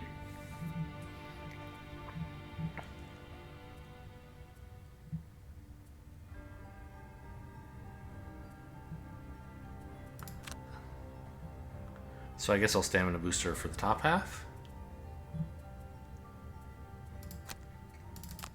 Bottom half microbots. Bottom half healing mist, actually.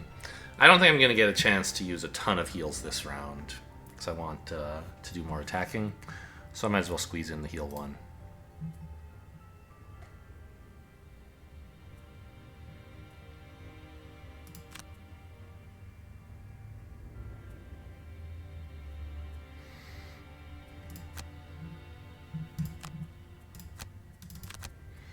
I don't know. Who knows what's good here? So we wanted heaving swing, and is there anything else useful you can do right now? Move 3, I guess.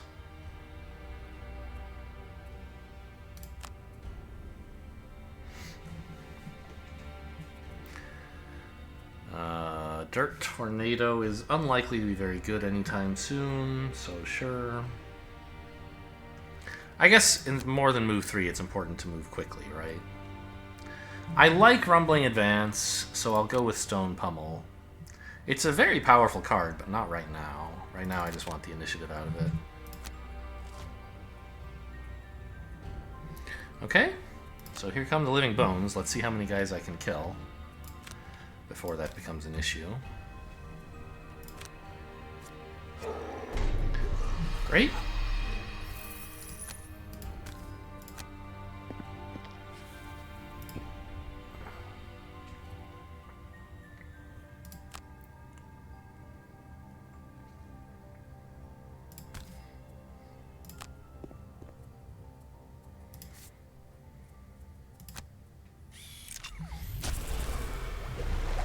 I could punch this cultist, but I believe Cragheart has it under control. I mean, he could roll low, I guess. But he has some pretty good hits. I guess he could just miss. That would be sad, but I think the health is more important than 2 damage on this cultist who might be dead anyway.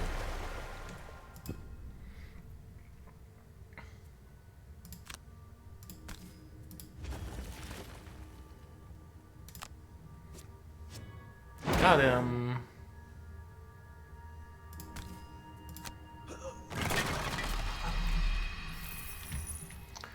Good.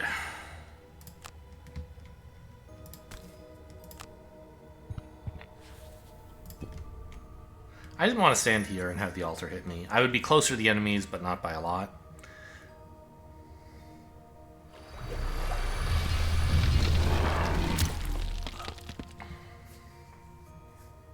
Why is he blue? Is this some trick of the light? What the hell? He was not blue a minute ago. When he summoned the Living Bones, he turned blue. What? They both did it. Is there some significance to this? I don't think so. I think this is some weird rendering issue, or what? Huh.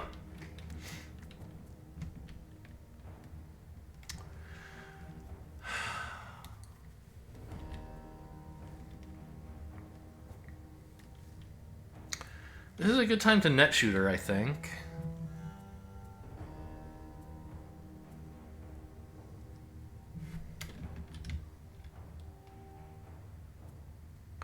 I have to be standing as, like, here to get these guys net shot, though. I mean, I don't know. Immobilizing them inside the aura of the altar is not incredible, I guess.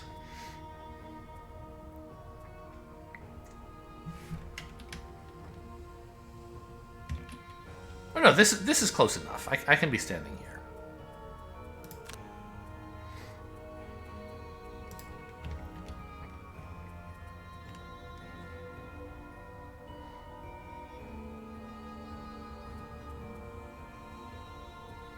Any cards I really, really don't want to get rid of? That would be a reason to long rest. I think that's way too greedy, though. Fine.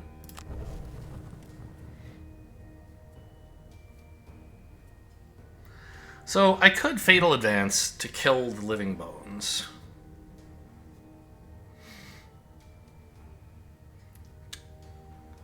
But I want to get more damage in on this guy, right? Like, this is a decent skewer. Don't be so greedy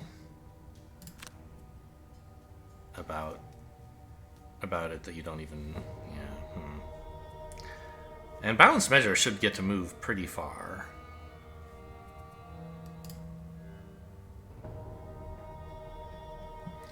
Cragheart wants to clear the way, and...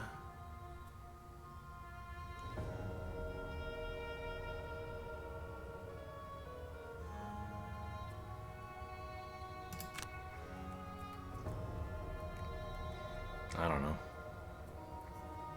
Just play a Dirt Tornado and waste it? Well, move 3 is fine. Okay, the cultists are basically doing nothing. They are moving fast. But that doesn't matter. They can't reach any of my guys. And the Living Bones are Just attacking one, so it's a good turn.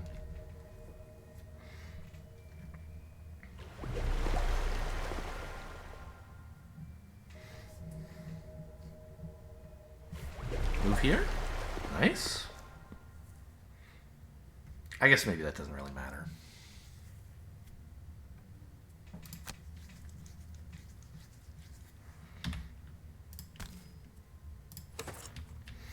Goggle up.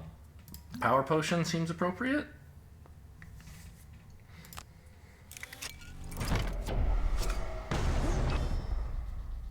Great damage. Good work, buddy.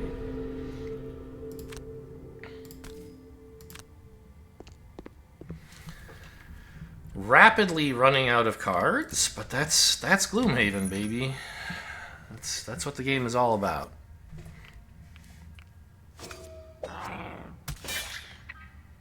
Why did he have disadvantage? Oh, I must have leather armor. Yes.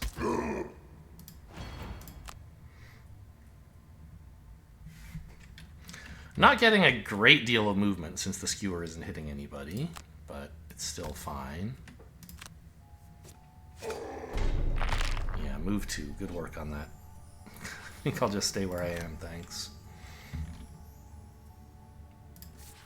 It's a very nice protected position. So Cragheart can clear the way here.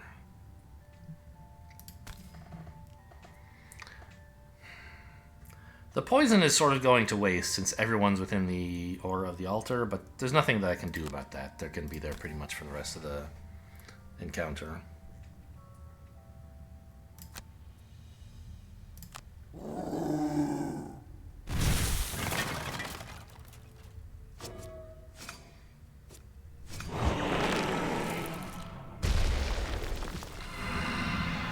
At least I generated Earth for next turn. What am I playing next turn? Crater? I mean, this all kind of sucks.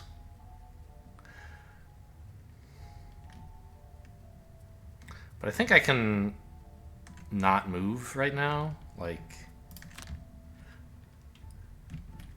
getting adjacent to the enemies now could be important if I don't want to play a move next turn and I need to be adjacent to them. But I think Rumbling Advance is my move next turn, and that'll be good enough to do whatever I want. So I might as well not take damage from the altar, I think. So let's just end right here, right? I mean, I could go there. Is that better? Here? Makes it harder to hit both of these guys? Sure. Also puts me next to an obstacle. Of course, yes, this is the thing to do. Because we like obstacles in some abstract way. I mean, like, clear the way is obviously not what I'm playing next turn, but on some future turn, maybe.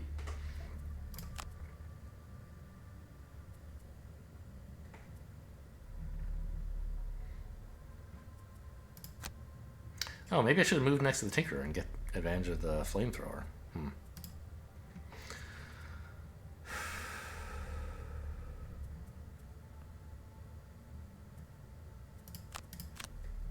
Alright, I mean, I don't know, this turn seems lame, but...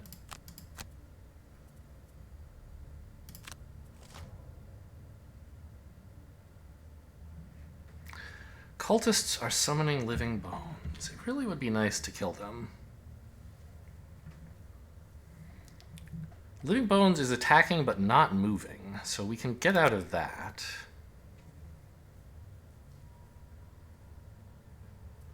Yeah, okay. Let's just let the living bones live. And attack this guy.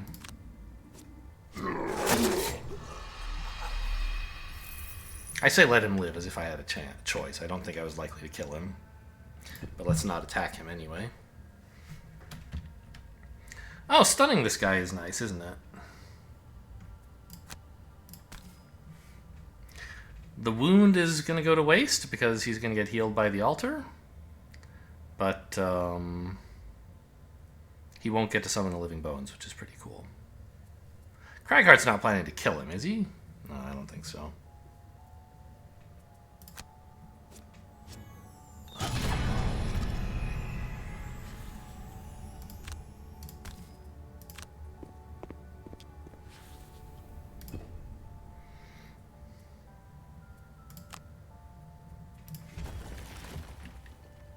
Uh, move 2. I mean, I could harm this guy for 1, and then throw a crater at him if I wanted to.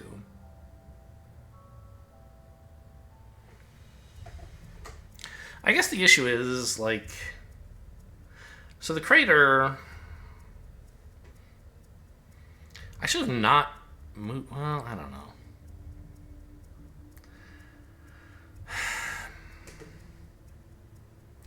I get 1 extra damage, but I suffer disadvantage if I move up to him. I guess I should just crater... Yes, of course, I should... No, that doesn't quite work. I want to, like, crater to push him away, which is fine. But then I want to, like, rumbling advance up to this cultist, which is sort of hard? I guess I just don't push him, right? Because if I push him, he hurts the Tinkerer? Maybe I should have not moved the Tinkerer, but I think this is fine. I still get the XP for spending the Earth, even if I decline the push, I believe. Yeah. And sorry, Brute, but you're gonna have to take a little damage here. That's your job.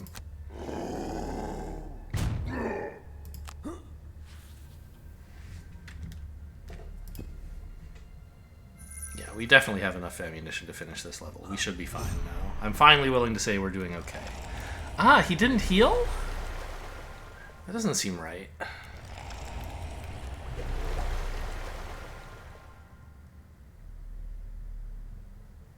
At the start of each of their turns. It doesn't say that it's an ability. Let me look up, just out of curiosity, what does the rule book say about, or the scenario book say about this? There's a lot of stuff where, like, digital hasn't quite... Shadows Within hasn't quite applied the rules the way that the scenario book would apply them. So Shadows Within.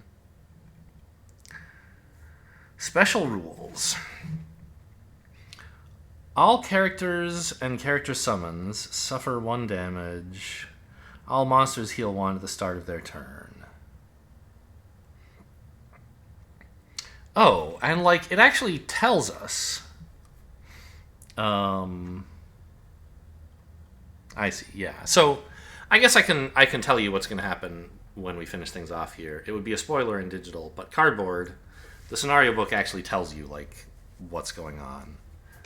Which is that when all cultists are dead, we should read, you know, there's some text that like we shouldn't read until the cultists are dead. But the map setup does tell us that next to the altar, here and here, there are supposed to be 2 flame demons. Like it tells you how to set up the map, and they're marked on the map. But there's a special rule saying don't place them until the cultists are dead. And then when they do die, read this text. In addition to, of course, setting up the flame demons. So there are going to be an elite and a normal flame demon. And so my hope is like, you know, Fatal Advance just kills one of them. Saves me a lot of trouble. Anyway, I think the Tinkerer is short resting here, right? Still got plenty of leather armor. The goggles aren't that important. We have plenty of other... I don't know, like, we could use the bow to shoot the flame demons. Yeah, I think we short rest, actually, because just applying any damage to this guy kills him, and that would be quite nice to do. And I don't necessarily want the Brute and the Cragheart having to do it. That's fine.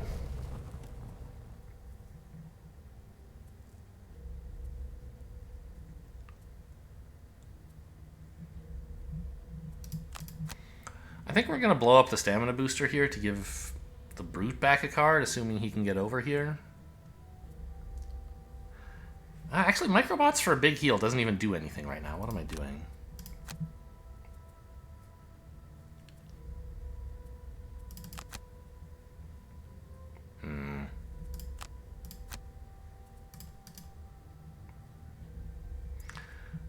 Gosh, everyone's short resting, huh? Yes, that card sucks. Get rid of it. It was the only card fast enough to make sure that I could pick up cards from the Tinkerer, but oh well.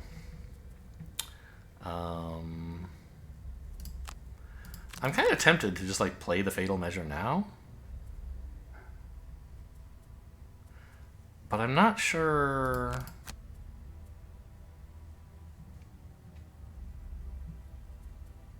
I'm not sure I'll actually be able to get adjacent to the Flame Demons.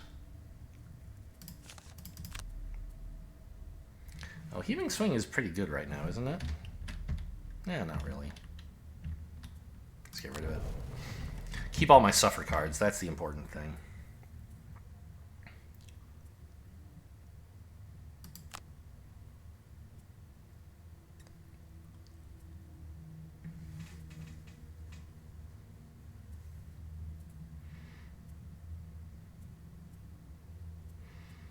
No way I can make Earth bottom half, huh?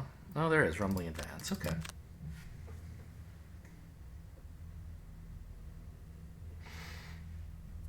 Well, whichever half we play Stamina Booster on, it should be fine. If we somehow get to give someone else cards, great. Turns out we won't, though. Cultist is getting healed this turn, sadly.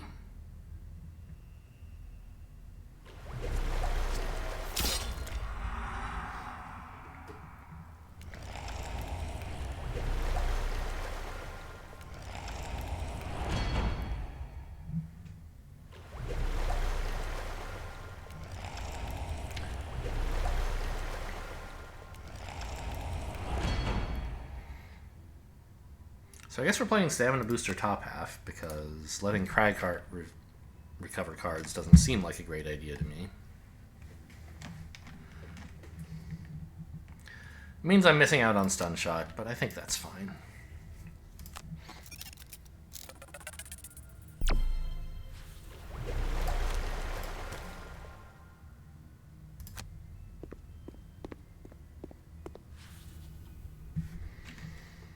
Don't want to pick up this turn, I don't think.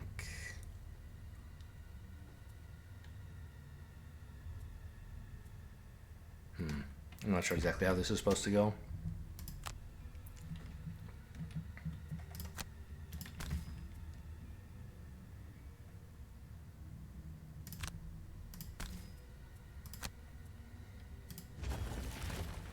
Oh, somehow I didn't think there was any Earth around. I'm not sure what happened to me. No, I think I did know that, but I wanted to make more, of course.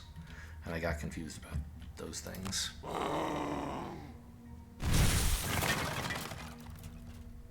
I could actually blow up the... Oh, no, the altar can't be moved or destroyed. Very sad. Okay, the cultist is down, and now we're getting the... The last cultist crashes to the floor, and you try to catch your breath. Suddenly, the altar starts to tremble, smoke and fire rising from its core. Demons made of flame emerge from it, and an inferno engulfs the room. You realize that you failed to stop the ritual.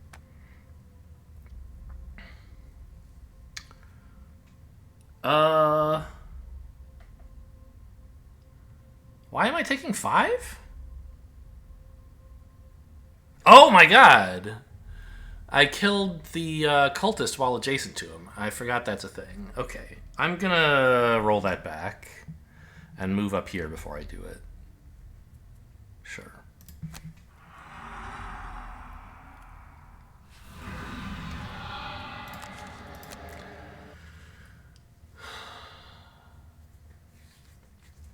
Because of course killing him was a pretty likely outcome, and it was just like whether I wanted to have Rumbling Advance, you know, yeah, that's just a better play. So everyone's short rested here. I said that was a good burn. I believe you got a good burn as well. And so did you? Yeah. Heaving Swing is fine, but...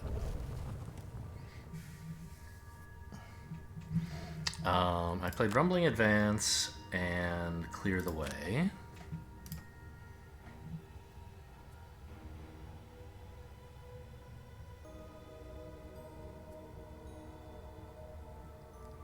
I forget if I played the Fatal Advance.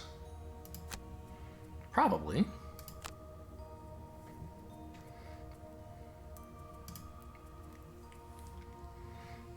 And you played Stun Shot Stamina Booster?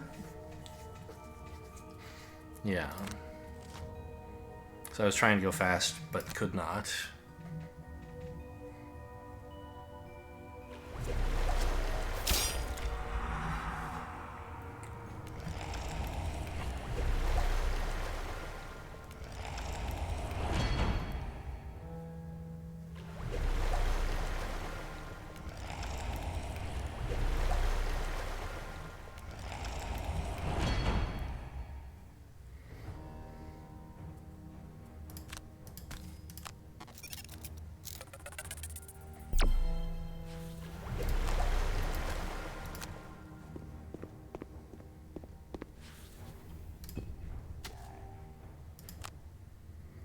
So I wanted to, move up here.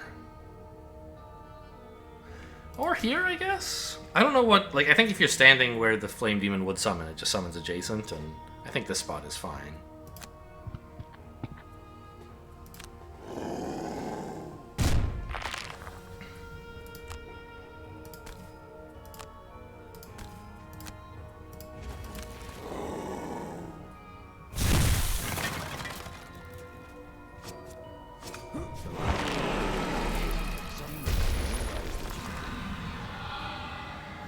Okay.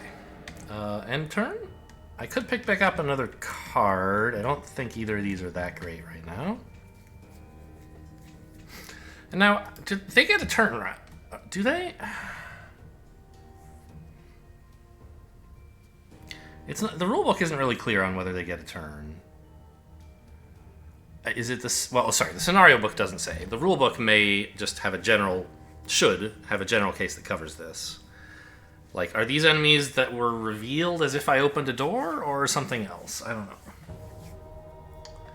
know. So there's a new special rule. The altar behavior has changed.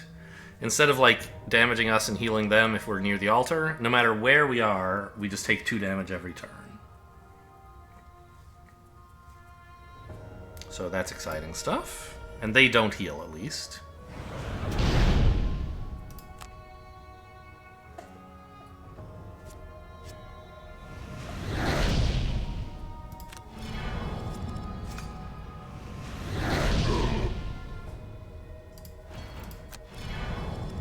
And we're wounded, so we really got to get through these guys pretty fast. I think we can do it, though.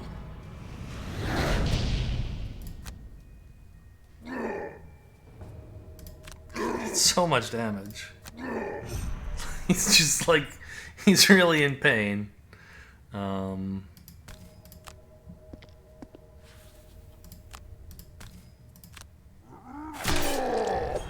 Yeah, take that, idiot. Well, if I don't pick up a card now, I don't get any more turns, so let's do that.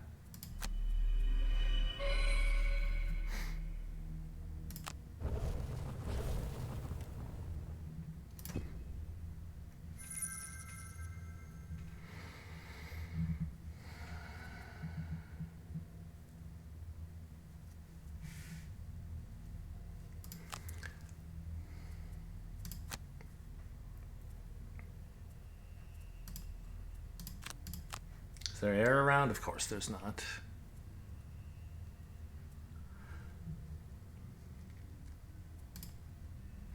I mean, I'm honestly a little worried about killing the skeletons. Because if I just, put a wound on this guy and run away, I can sort of handle it, right? Or I could do a bunch of suffer damage with the Crag Heart. But these skeletons are allowed to heal themselves, right?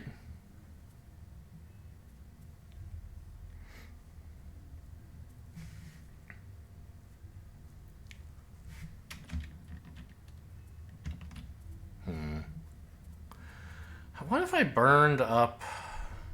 Where is it? Crater. Could make you suffer 3 and you suffer 2. That's pretty good.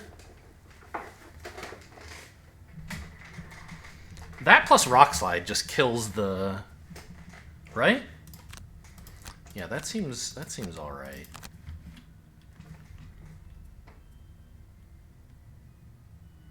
Slower than I'd like to be.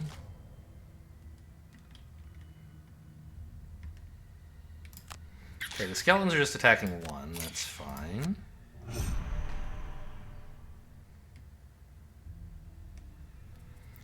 And they're not healing.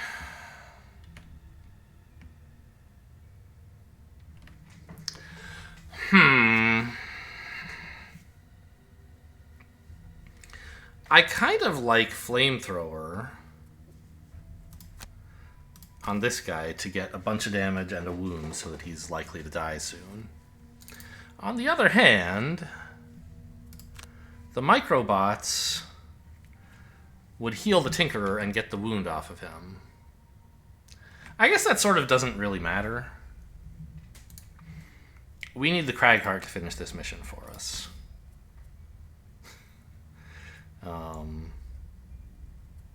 The other two characters are going to be dead pretty soon.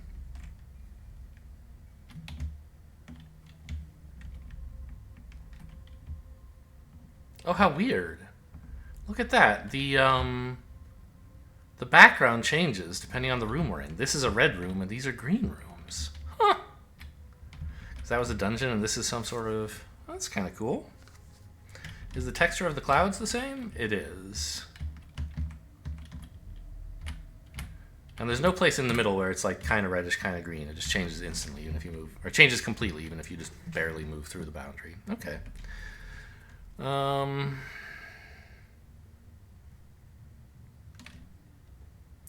Well,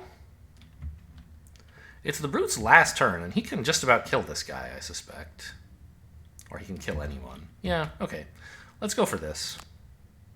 Get that wound on. Nice hit.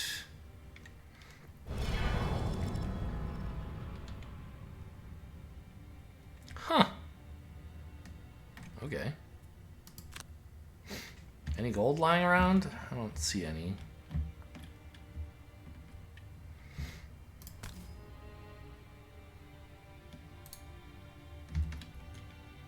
I guess I'll just, like, stay roughly where I am.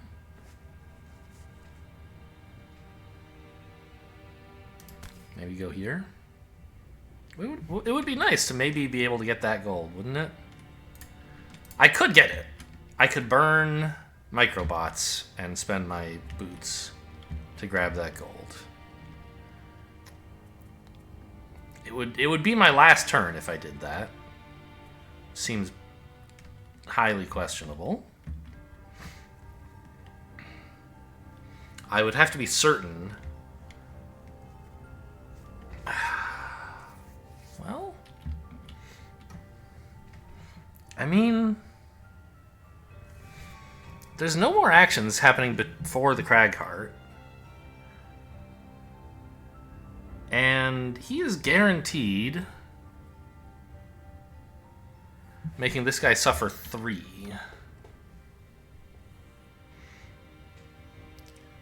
But that's not 5. I thought for some reason it was a kill.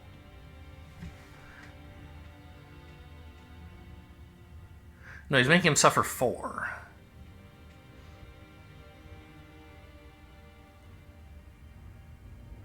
Right?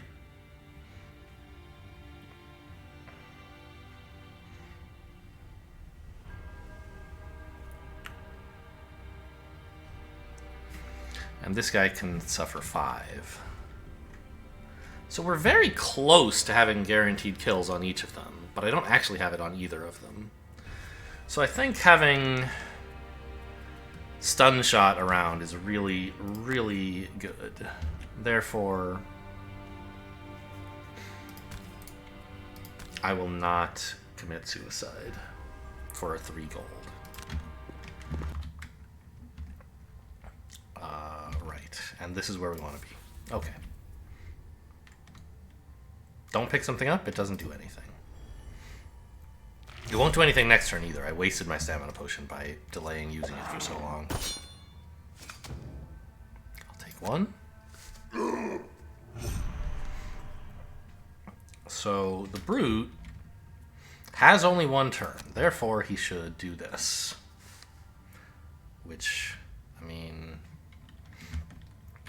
I'm pretty sure attacking this guy for 6 is the way to go.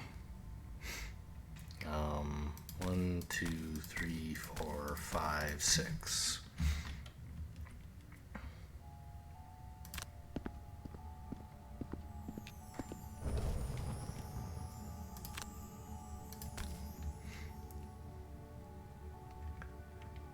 I will not be killed by the retaliate, so I still get the gold. Very good. Okay, 2 damage. That's enough.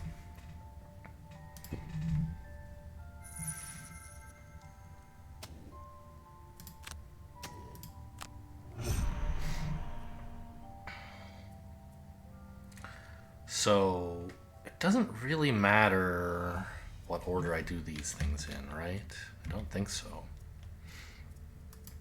So I'll play the crater first to make sure I don't accidentally put an obstacle somewhere that I want to go.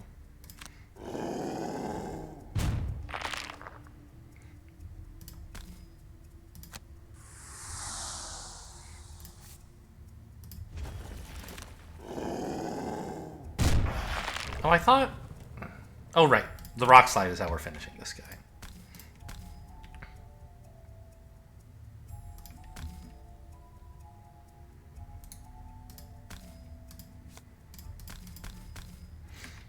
Just so they can't attack the Tinkerer, right?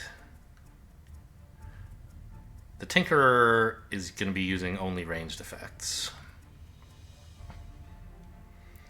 And therefore doesn't need to be able to reach.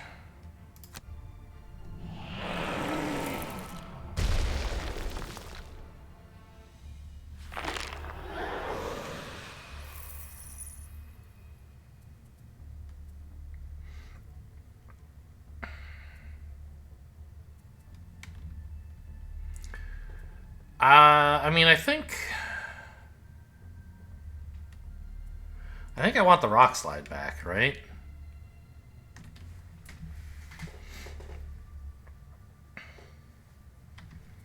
I want some way to make this guy suffer maximum damage. I believe they have a heal 2 in the deck. But that suffer 2 plus the Tinkerer's stun shot, that should be a kill?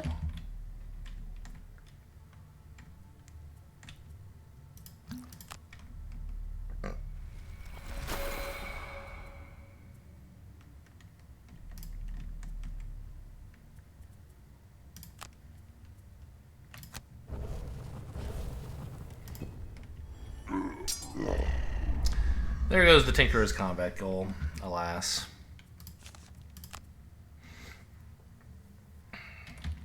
That's fine.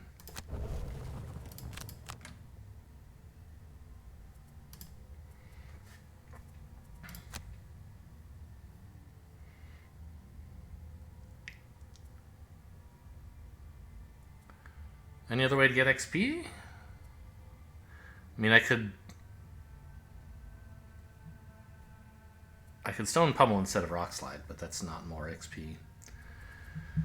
The bottom half of this not only doesn't generate XP immediately, it also would make me risk losing my combat goal Streamliner. So I guess I just want to move. All of the cards have move. This one has the most. I guess in case something goes disastrously wrong, Dirt Tornado is going to be the least helpful card, right? Well, no. Let's act quickly so that... I guess the worst thing that could happen is if this guy draws, like, attack me twice and I have to burn some cards to not die, then I might lose my combat goal. So let's move quickly. Although, I guess if that's going to make a difference, then so is the Tinkerer is going to stop the problem anyway. It doesn't really matter. Yeah, so this is the card I was worried about, but it's late, so fine. Oh, you don't have the choice about how to suffer damage, because I have no available or discarded cards. How funny. Well, hang on.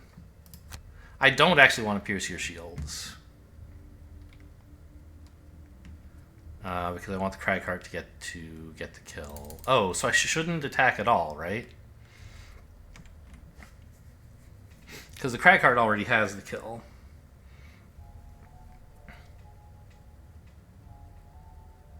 Oh, I played the wrong fucking card. It was supposed to be... Okay. It was supposed to be Clear the Way. I canceled the wrong one for initiative. I do that all the time. I don't know why.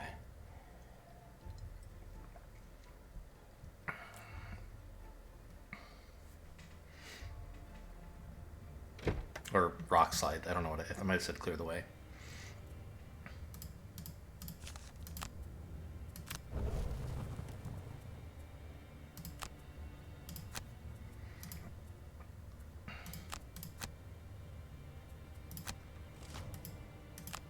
Yeah, because the Cragheart has the kill now. So I don't need to apply this stun.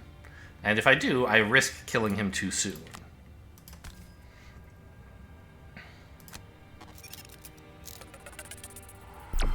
Doesn't really matter what you pick back up. How about a Rumbling Advance? Oh, burned cards, right. I don't know. Here.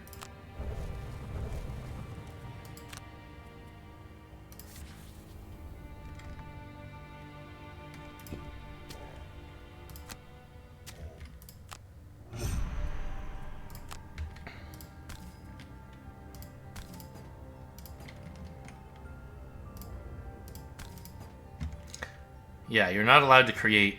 Apparently, I couldn't find this in the rule book, but I don't know where I would even look. You're not allowed to create like sectioned off areas of the map. I guess. I don't know why. If there's an enemy you can trap like that, that seems kind of like a fun way to win. And if you trap yourself like that, you kind of deserve to lose. So I don't know. Anyway.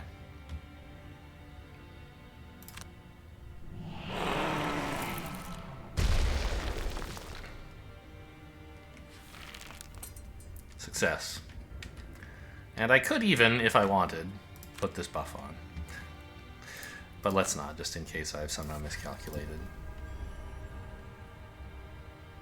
Alright, well the Brute died one turn too fast. Remains on the altar is a small, glowing amber core. You pick it up, and it feels surprisingly cold in your hand. You're able to sell the gem for a nice profit. And you resolve to never help crying women in taverns ever again. So, but everyone else got their combat goal. Like, you can't be too mad. Cragheart, clearly carrying the team here. Killed more enemies than everyone else put together. Did more damage than everyone else put together. Did fine on taking damage. Tinkerer's heal is very important. Gold pile's pretty even. Tons of XP for the Cragheart as well. That's nice. I'm not sure where that all came from. 18 items used? Really? That doesn't seem right. Oh, I guess that counts, like, when your leather armor gives the opponent a disadvantage against you, you get to count that? It's not just when you use it actively. That explains why the Brute used a lot as well. And even the Tinkerer a fair amount. Huh, okay. Does it count when your helmet goes off to reduce the ×2 into a +0? I'm not sure.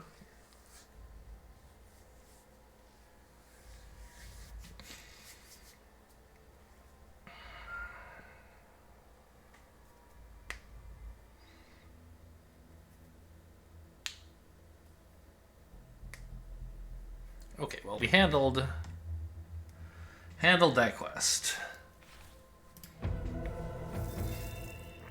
Got a bunch of money, which I guess we'll just split around evenly. We did a side scenario, which the Cragheart likes, and a city scenario, which the Brute likes. Okay, as usual, everything took forever, and so I don't want to stick around and do more leveling up. I'm going to get out of here. Hope you guys enjoyed. Thanks for watching, and I'll see you next time.